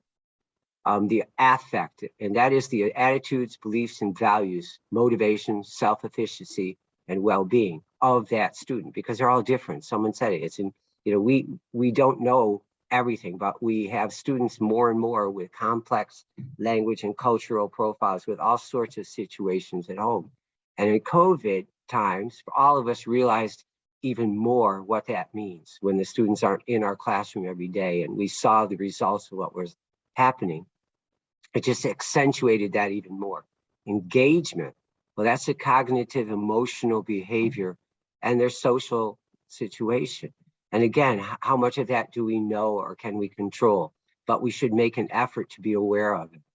Mastery, you know, that's the progression. How well are they moving up that line between novice, intermediate, beginner, with the things that we can give them? And reflection, teaching them how to reflect. That's a learned skill.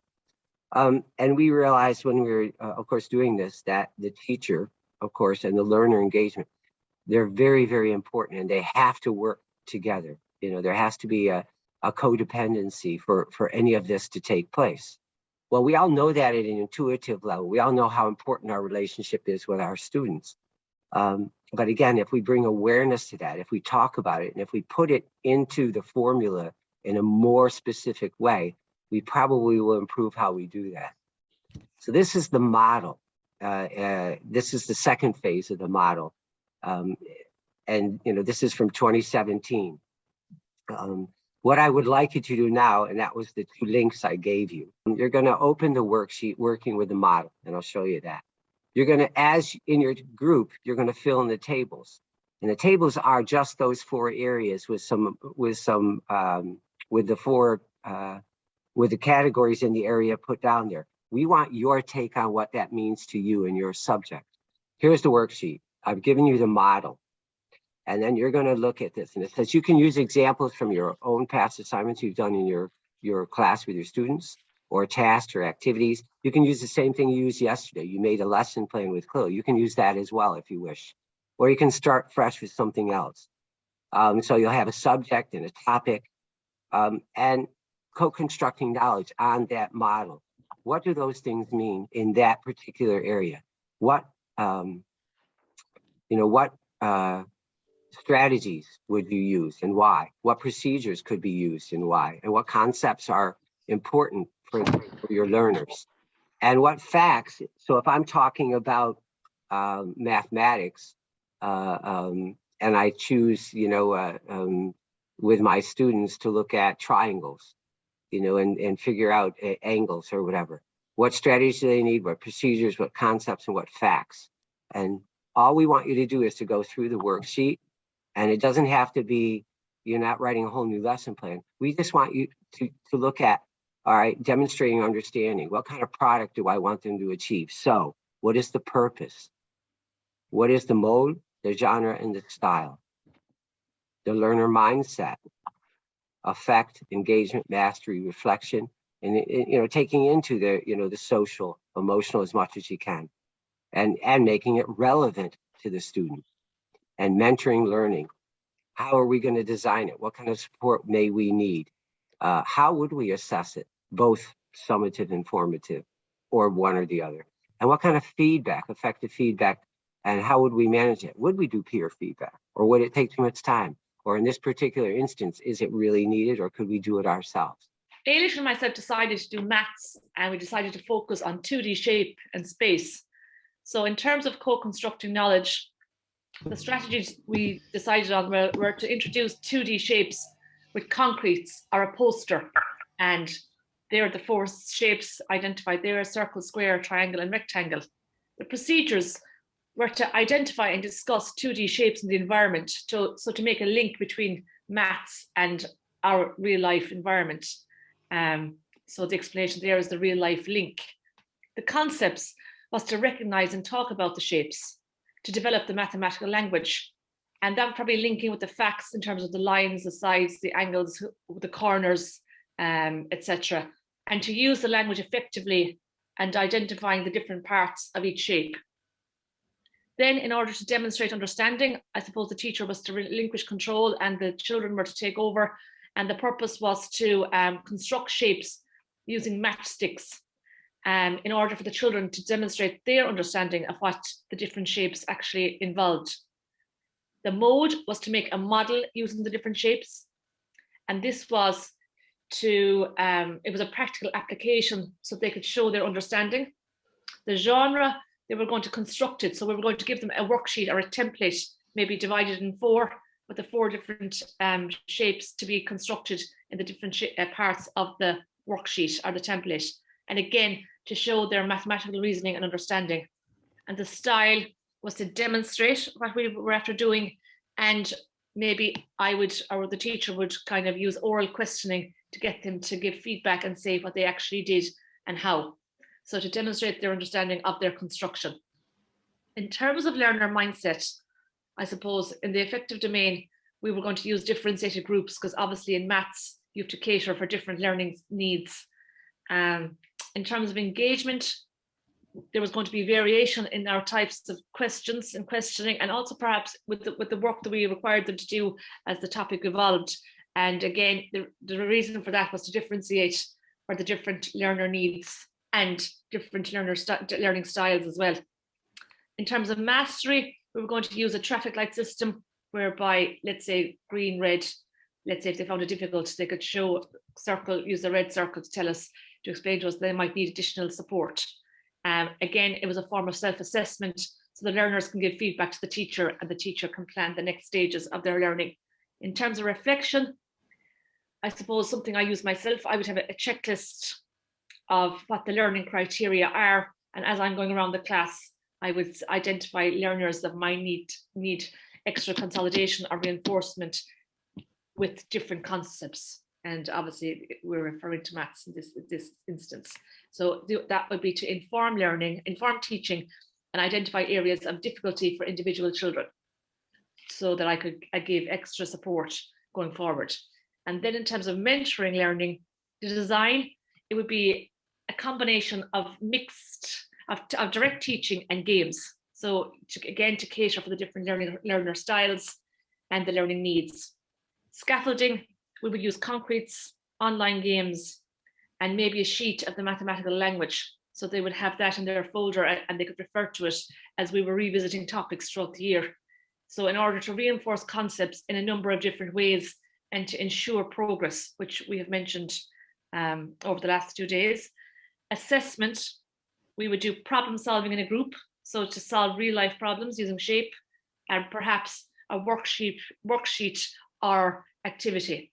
And again, that's to inform teaching and assess learning.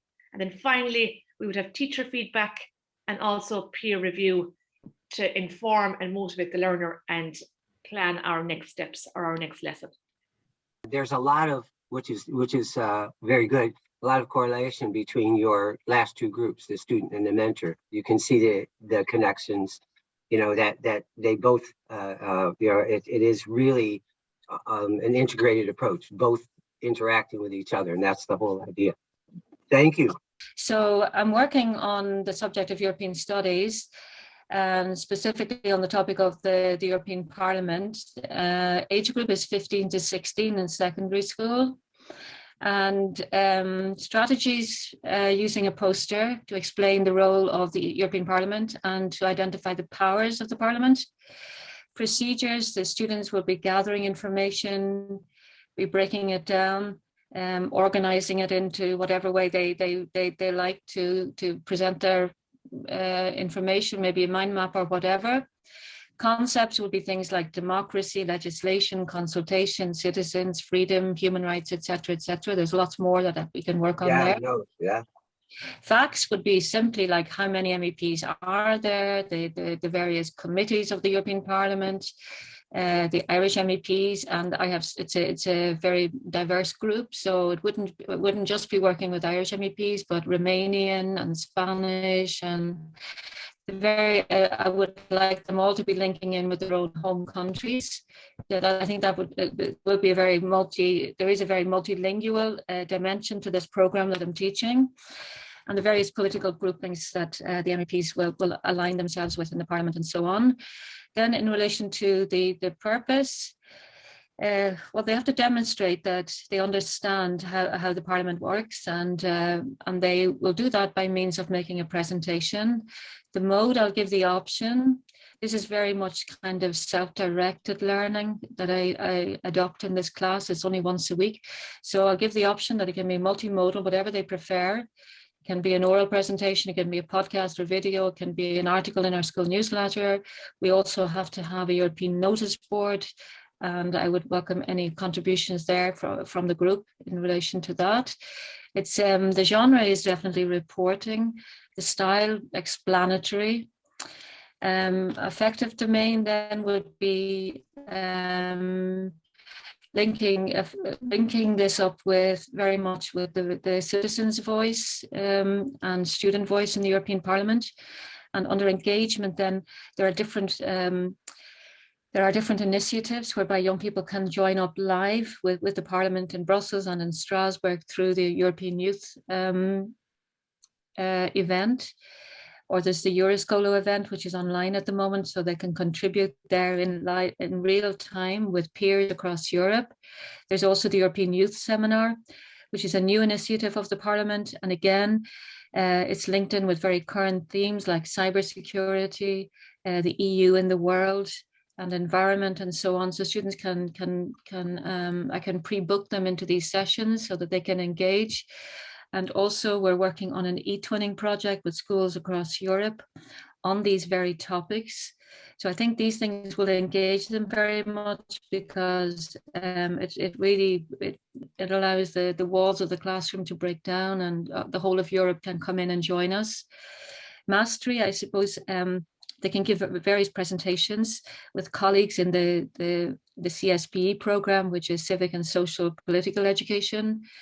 They would welcome very much if our more senior students could go into the junior classes and give these presentations. They can also give a presentation in their L2 class. They're studying French, German, Spanish. There's no reason why they couldn't do those presentations in a simple version of it in their L2 classes. I think the reflection can be peer review, and also the review of my colleagues maybe as well, working in the different language classes and the CSPE classes. Mentoring the learning, I think design, I think by initiation of the whole topic through a short film. Scaffolding, lots of options there for keywords, and the European Union has a whole learning corner of resources there that we can make available to them. Assessment can be formative and summative as well, because there has to be a product, they have to produce something. Because that's part of the task, that's part of the whole goal of the program, is that they become ambassadors for Europe.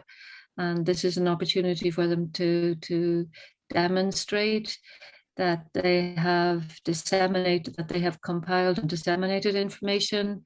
And feedback then can be through peer review or with teacher colleagues as well. In this one, we have a lot of inputs that are really, really interesting for Italian teachers, because in Italy, we have, since last year, we have civics as transversal and compulsory subject in all school levels, starting from pre-primary till upper secondary. So they all have to do, to deliver a certain amount of hours of civics, sharing among different teachers. And here there are a lot of inputs on civics, on the European Union. And so I think this would be, I mean, the other one is fantastic as well. I mean, this one can be really fit Italian and help Italian teachers plan deep learning episodes and with Pluriliteracies in civics. So congratulations, really, really interesting. I think they're both fantastic. And the idea with this exercise was to kind of demonstrate that you have a working knowledge of that model, that when you see it, you understand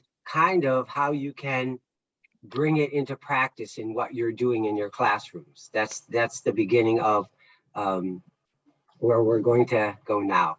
The deeper learning episode, of course, as everything, it looks from the perspective of the learner is different than the perspective of us as mentors or teachers. But they have the same components, the same areas.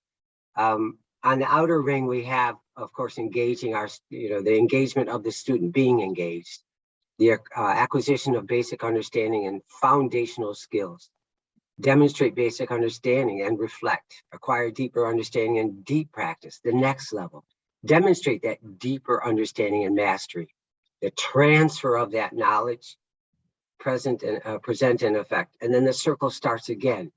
And at the core of that, of course, we have the cognitive discourse functions of doing, organizing, explaining, and arguing.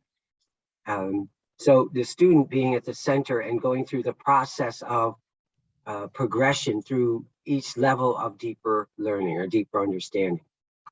From the educator or teacher or mentor point of view, we, engage and activate learners. And that's why that interpretation of the model, I was very, very thrilled to see how you connected those two things together, that we activate to have them engage. We promote basic understanding to help them acquire it.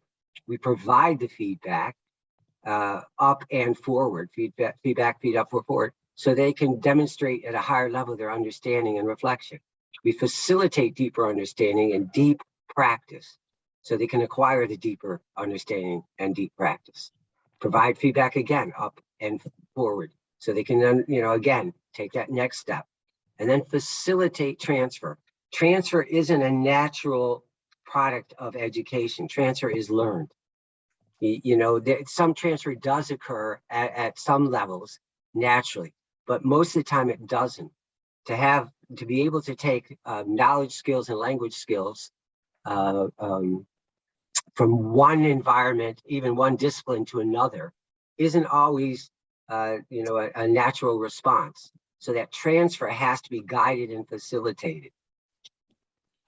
Each deeper learning phase or each deeper learning episode begins with an activation phase. And in that phase, it follows several goals.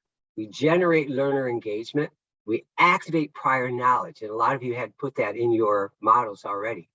We establish relevance to our learners, and we set the ground for transfer learning through framing, facilitating this learning by setting clear goals and using advanced sorts of organization for them. We're the planners. The surface phase, learners will explore new ideas. That's when we introduce new ideas, new concepts, more facts, and skills that they need to acquire a basic understanding of use in order to be more in touch or understand the content. They'll demonstrate this, first learning product somehow. Then we'll provide feedback, feed up, feed forward at the task process.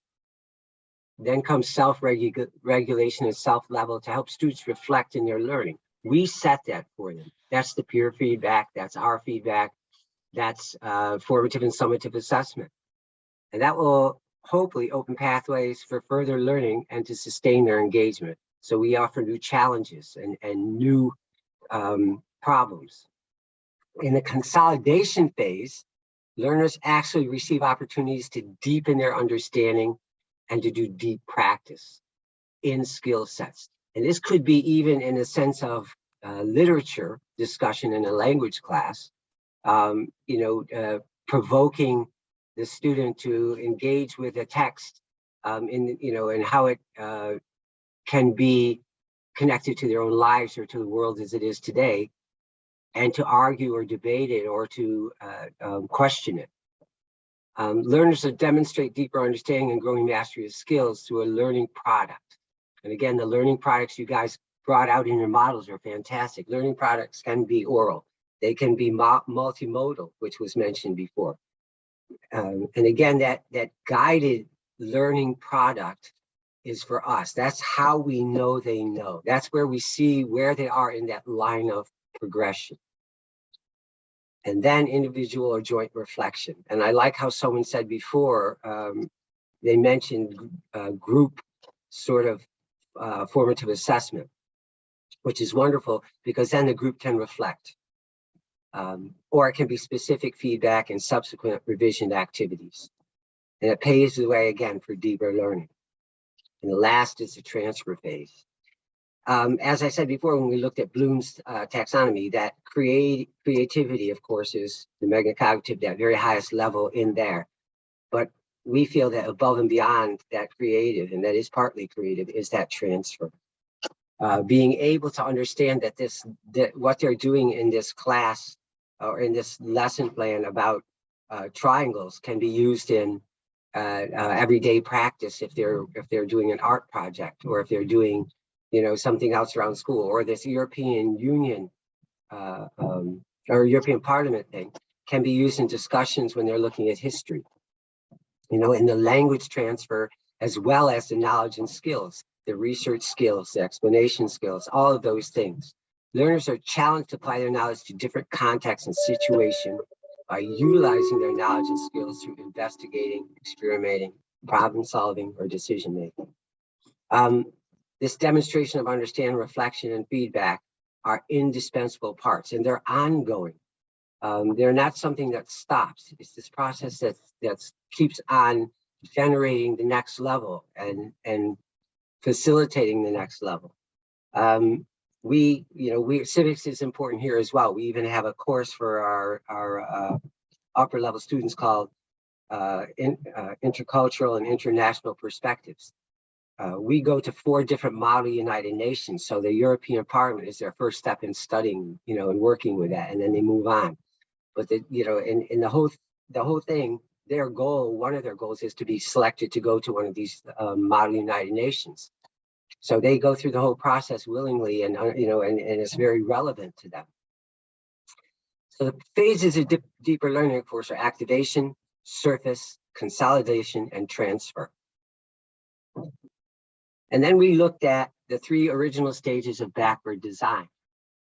Because in education, most models of lesson planning or curriculum design are backward design. A lot of us do it, again, intuitively. We identify what our desired results are. And then we determine acceptable evidence. What product or what do we need to know they know, to assess at some level. And then we plan our learning and instructions. We go backwards. You don't start planning and then get evidence and then, oh, what do we want? It's backwards. We want our students to, and you did that very well when you were looking at the model. You defined it very well. We want our students to be able to do this. We want to have them show us this way. And then we start looking at the strategies, the facts, and all of those things to bring our students to that point, to bring them through that progression. And we started out as a group with 5 guiding questions. What do I want my learners to know and do? How will my learners demonstrate increasingly deeper understanding? What is the best way for my learners to construct knowledge? And how can I support my learners every step of the way? And what strategies can I use to facilitate that deeper learning? The deeper learning episode, I look at it as kind of, I like the Rubik's Cube effect, where we're taking all parts of that model and we're going to take it into a different sort of a model now. And we're working with it, with each individual student being at the center. So we have co-constructing knowledge in that model. That means the strategies, it means the concepts, it means the procedures, and it means the facts. We have the demonstrating understanding, that being purpose, genre, mode, and style. We have the learner mindset. That's the engagement, the effects, the reflection, and the mastery. And we have the mentoring, us. And with this, that's again, assessment, scaffolding, feedback, and design. And in order to kind of guide teachers and help them do this, we want to give you some sort of a tools as well. So, we have planning questions for each of those areas. Again, backwards planning. What do we want them to learn? What is our expected outcome? How are we going to do that? What do we need to do that? And why do we want to do it? What is our goal? And that's where we kind of came in with our new model. So in the co-constructing knowledge, we have a set of questions. And this PowerPoint, you have access to this.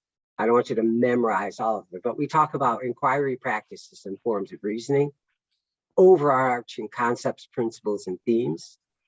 And that can mean subject specific as well as more global, the big ideas and key concepts. And the epistemology, how do I enable my students? And also to understand the ways in which knowledge is constructed and interpreted in my discipline. The demonstration, forms of representation, input and output, you know, and all the things that are characteristics are representative of certain text types. What mode is possible, adequate, ideal, best suited for whatever it is we want them to do. Discourse structures, what functions do the student need to produce a text type for? And what style needs to be used? What language patterns are required? Do we have to focus more on form than function? And the learner mindset, of course, is the least manageable, but how do I nurture that well-being and provide a self and inclusive environment? You know, how much control do I have of that? How do I make a bond with my students? And how did that teacher get those students to be so open and comfortable with reviewing peers? How can I trigger, engage, and increase student engagement? Making topics relevant, offer choice, incorporate opportunities. How do I encourage my students to reflect meaningfully on their learning? And how do I facilitate a constructive peer feedback? Peer feedback is trained. I work in upper secondary with high-level students who at the end, when they leave, are C1 at least. And peer review is key because the amount of work they have to produce, the products for me is unbelievable because it's IB language and literature course as well as this student central exams. And for me to be able to give the amount of feedback needed and the effective feedback needed and the quality is massive, but I can't do that without the assistance of peer feedback. I teach my students to be effective peer reviewers as soon as I walk in my classroom. That's one of the things I do, and I spend a lot of time at it. And that's normally in the third year of, fourth year of high school, or first year of high school after middle school. And by the end, when they're graduating, they're amazing. They're very good at providing peer feedback. And I get anything they hand in to me has 2 or 3 peer reviews. It's a minimum amount of work for me then. So first to mention mentoring the learning. The questions are, how do I mentor learning and personal growth? How do I create this learning partnership? How do I provide time, space, opportunity? Do I challenge my students to transfer their understanding to other contexts? There's the training. That's how they learn transfer. So all of these questions, it's an overwhelming amount, but we're not going to work with all of them every time. The idea is that you're to choose based on what you are learning outcomes. What is your goal for that particular deeper learning episode? To choose the appropriate questions to work with each time you do it. What you're going to do now, and this is the last activity actually of today, there's a worksheet in the Google Drive folder, and I'll give you the link again, but the folder is open to you. And it's about the deeper learning episode. And design a deeper learning episode is the name of the worksheet. You're going to use a particular set of questions that I've pre-selected to make it more effective for all of us. And we're going to give you about 45 minutes to work. And now, again, we're going to ask you if you want to work in one group or a couple smaller groups.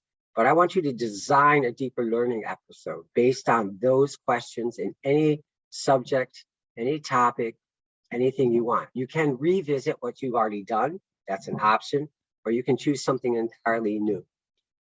These are the 8 questions. I would just like to, if I may, to stress the importance, of the metacognitive. Now, we've been talking a lot yesterday about that. So it's all these questions, these guiding questions, of course, are only inputs that are so many, but just a way to guide our planning and our continuous reflection on our teaching and learning process, because we all learn from our students, from the progress they make. And so it's this metacognitive sphere, which is, as we were saying yesterday as well, one of the highest in demanding parts of the Bloom's taxonomy about the cognitive skills. Is so important, so crucial for deeper learning, for pluriliteracies.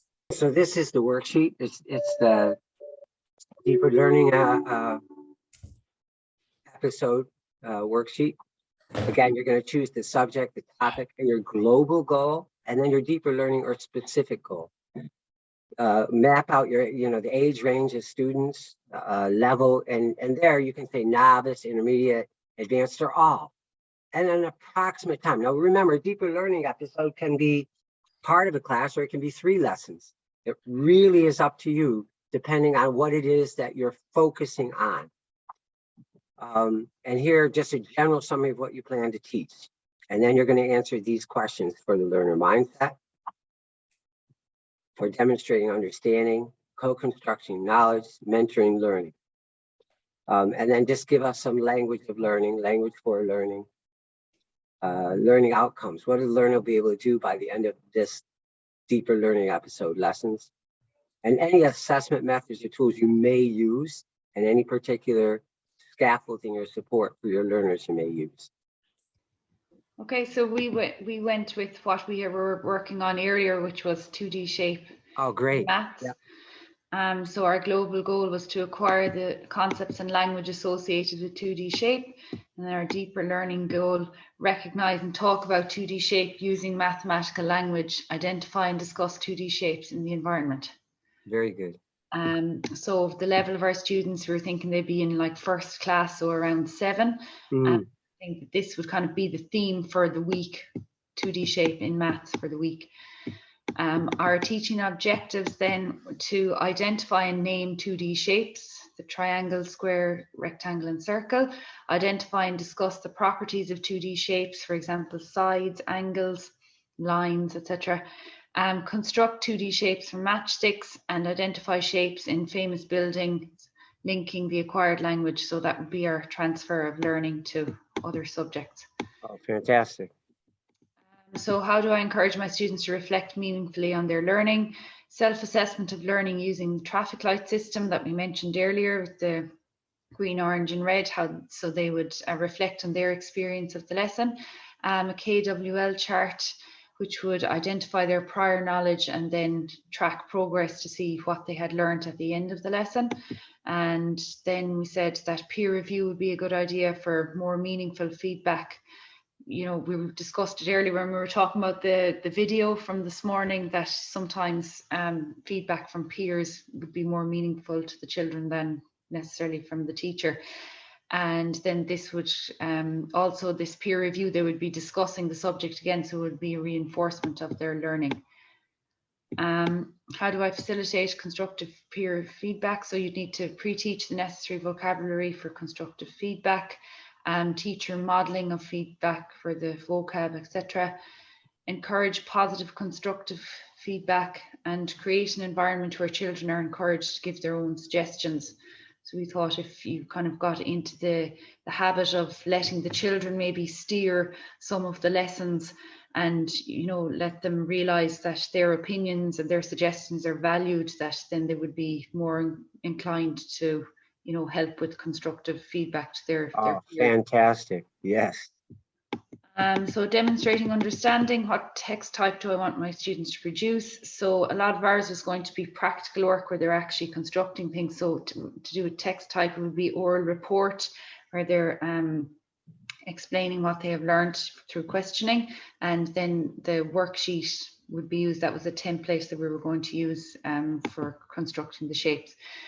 What is the purpose of the communication? So to demonstrate understanding and clarify their thought processes. to embed the knowledge and the language of maths. So we felt that by doing oral reports that they're going to be saying what they have learned, and we felt that that would embed it more.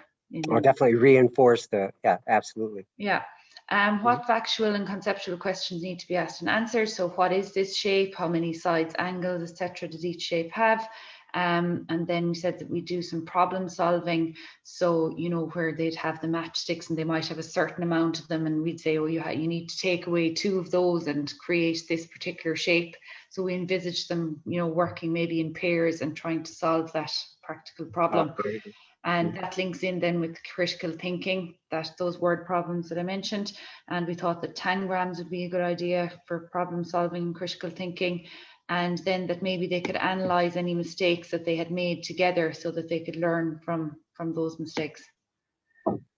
Mentoring learning, then do I challenge my students to transfer their understanding to other contexts? So we felt that 2D shape lends itself to other subjects easily, like history and geography, science, art. So one example that we had was that we would investigate the buildings in the locality, or famous buildings, where you could, you know, have them, and you could go out and about in a walk to look at the local buildings, or you could have a PowerPoint of famous buildings and they could identify different shapes and properties of the shapes.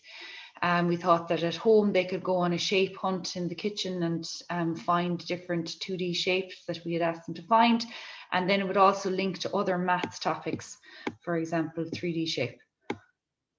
Is my assessment based on clear and shared assessment criteria for deep learning? So we felt that it was important to share the learning intention at the beginning of the lesson so that the children would understand what we wanted them to have acquired by the end of the lesson, the knowledge and the skills that we wanted them to know. And we thought that it was also important to establish the desired outcome, like that we wanted them to know how they would be transferring their learning, you know, like how it was going to benefit them in real life, basically. And obviously maths has, you know, it lends itself to so many other practical things in life. The language of learning then, so our key vocabulary were the language of shape and space, sides, angles, triangle, rectangle, square, circle, lines, straight, curved, measure. And then the language for learning, lots of verbs there: identify, describe, classify, label, draw, construct, build. And we were saying that we would be looking out for using verbs in the correct tenses, because, you know, we would be giving instructions, but then at the same time we'd be asking the children, what did you do? So they'd be converting into the past tense there. Learning outcomes are to identify, name and label the following 2D shapes: circle, square, rectangle, triangle. Construct 2D shapes. Use mathematical language in context to identify the properties of shapes, etc. Identify 2D shapes in the environment. And then our assessment tools be worksheets, tangrams, oral report, peer review, and teacher checklist. So Laura had mentioned there before, you know, that you'd have a checklist of the learner outcomes, and then you'd be able to tick and maybe circle particular children that hadn't acquired a certain learning outcome, and you'd be able to revisit it with them. Scaffolding, then we would have mixed ability groups initially, so that maybe the more able students would be able to challenge the weaker students. Then there would be oral differentiation through questioning. We would adopt a variety of teaching methods to cater for different learning styles. So there'd be concrete manipulatives, visual aids, and obviously oral discussion. And then we would differentiate and desist as required. So you might have to have, you know, sort of streamed groups later on in the lesson if you felt that certain individuals needed more assistance. This whole thing about deeper learning, and you've shown, I'm just going to pull this up before I talk. You have given, in your example, you've pretty much given opportunity for novice, intermediate, and advanced within one deeper learning episode. And that's the idea, that everyone can show progression within that particular episode. Everyone can progress through it until the end. You've given yourself the 4 45-minute lessons, so you've given ample time. You know, you've looked at that every discipline has its own skills, language skills and knowledge, but also to the transfer element. My question to you all of you, is this something as elementary school teachers, after working on it, that you would actually go and do in your own classrooms? Well, I think, to be honest, there's some things that I do well, and then I suppose what this exercise highlighted for me that I need to kind of brush up on other areas. And I think I think definitely the weakness with me would be the peer feedback. I do it a bit, but probably I haven't seen that little video with Austin's butterfly. Certainly, I suppose, to give more control to the children and let them become more involved in the decision making in the class. But it would be something you would attempt. Absolutely, absolutely. Yeah, but see, that was the idea, is that to kind of open those avenues of exploration, because that's what teaching. I always tell people, it's dynamic. It's not a static profession, and everything is an experiment. Everything we do is an experiment, and we learn from it. Hopefully, this was wonderful. This was great. I'll do it again. No, this one was not so successful. I probably won't try that again. But I think that you guys demonstrated some real resiliency and a lot of insight. But to think about, like you just did, you actually did a reflection, and you set a goal for yourself, and one, looking at, okay, this is something I need to do more of, or at least experiment more in. So in order to move your learners along this knowledge pathway, sometimes we have to do that. We have to design, mentor, and evaluate these episodes in a different way. And that's our job. That's who we are. We're the mentors. We're the guides. Deep learning takes place when all these areas are activated in some level, and the questions are meant just as that, just as a stimulus to make sure you're paying attention to all those areas. And you choose the questions based more upon what you're doing. You shouldn't, there's no one that's going to take all of those questions every time and go through a lesson. You can't, or deeper learning episode. What they're meant to do is to be sort of guidance. This is what I want to do. These are my learning objectives. This is what I want at the end. This is how I want them to show they understand it, so that I know they got whatever it is. I know they know. And then you do the backward planning, and you take those questions to help you fill that in. That's the whole idea. The idea that there's those three levels is important as well, but they can coexist within any age group. You're going to have students who will be expert at their level. You'll have novices and intermediates at that level. And you demonstrated how you would address that within that model you just created, which is, the whole idea is that we know our classes are not all at the same level. That fallacy that they all come in at that education is linear. And that's the problem with most national curriculums. It's linear. We come in, we have a method, we open it, we go to chapter 1 or unit 1, we have some sort of assessment, 2, 3, 4. At the end, they're all at that same point, same time, same assessment. We all know different. We're educators on the front lines. We know it doesn't work that way. We know that we have to do a lot of different things. And the focus of that deeper learning episode is to make sure that at a given time, everyone is at least a point. Some may be further, some may be a lot further, but that everyone is at a certain point before you move on. Before you introduce new information, new concepts, new facts, you need to know that everyone is on board. And that's what it's about. That deeper learning episode is that everyone at the end of this will be able to do this. Some can do more, but everyone can do this. The process of deeper learning is that transfer. And that was great. That when you're guiding and facilitating transfer. The ideas that you had were great, but even could it be used if you wanted to transfer it into a language lesson, English language or Italian or whatever? Yes, it could. Even if you use a two-dimensional image, a picture of buildings in the community, or while you're there, having them talk about placement, talking about foreground, background, having them understand that language and the concepts that come with it. So it can all be in there, depending on what your goals are. What a moment. I think you get it. You've clearly created a deeper learning episode, and hopefully you'll have the opportunity to try it. I want you to create more, do more, and use me as a sounding board. My email, you'll have my email. You're welcome at, send me stuff, ask me questions. It is perspective. It really is. It's a teacher's perspective and it's a student's perspective. And as long as we can remember that, it's about them. And I love this photo because he had asked me a question, and instead of answering him, I was asking him questions back. Well, what do you think about that? Or what is that? Or how do you do it? And he said to me, you know, the ever-present teacher.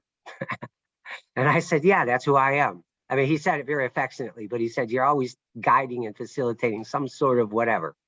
And I said, yeah, I hope so. How do you feel now? Number 2. All right. I like that one. I think I'm more a 5, but no. I'm 8. 8. Oh, okay. Okay, good. 2. Okay. Yeah, because the idea is hopefully you can take something away, that there's value.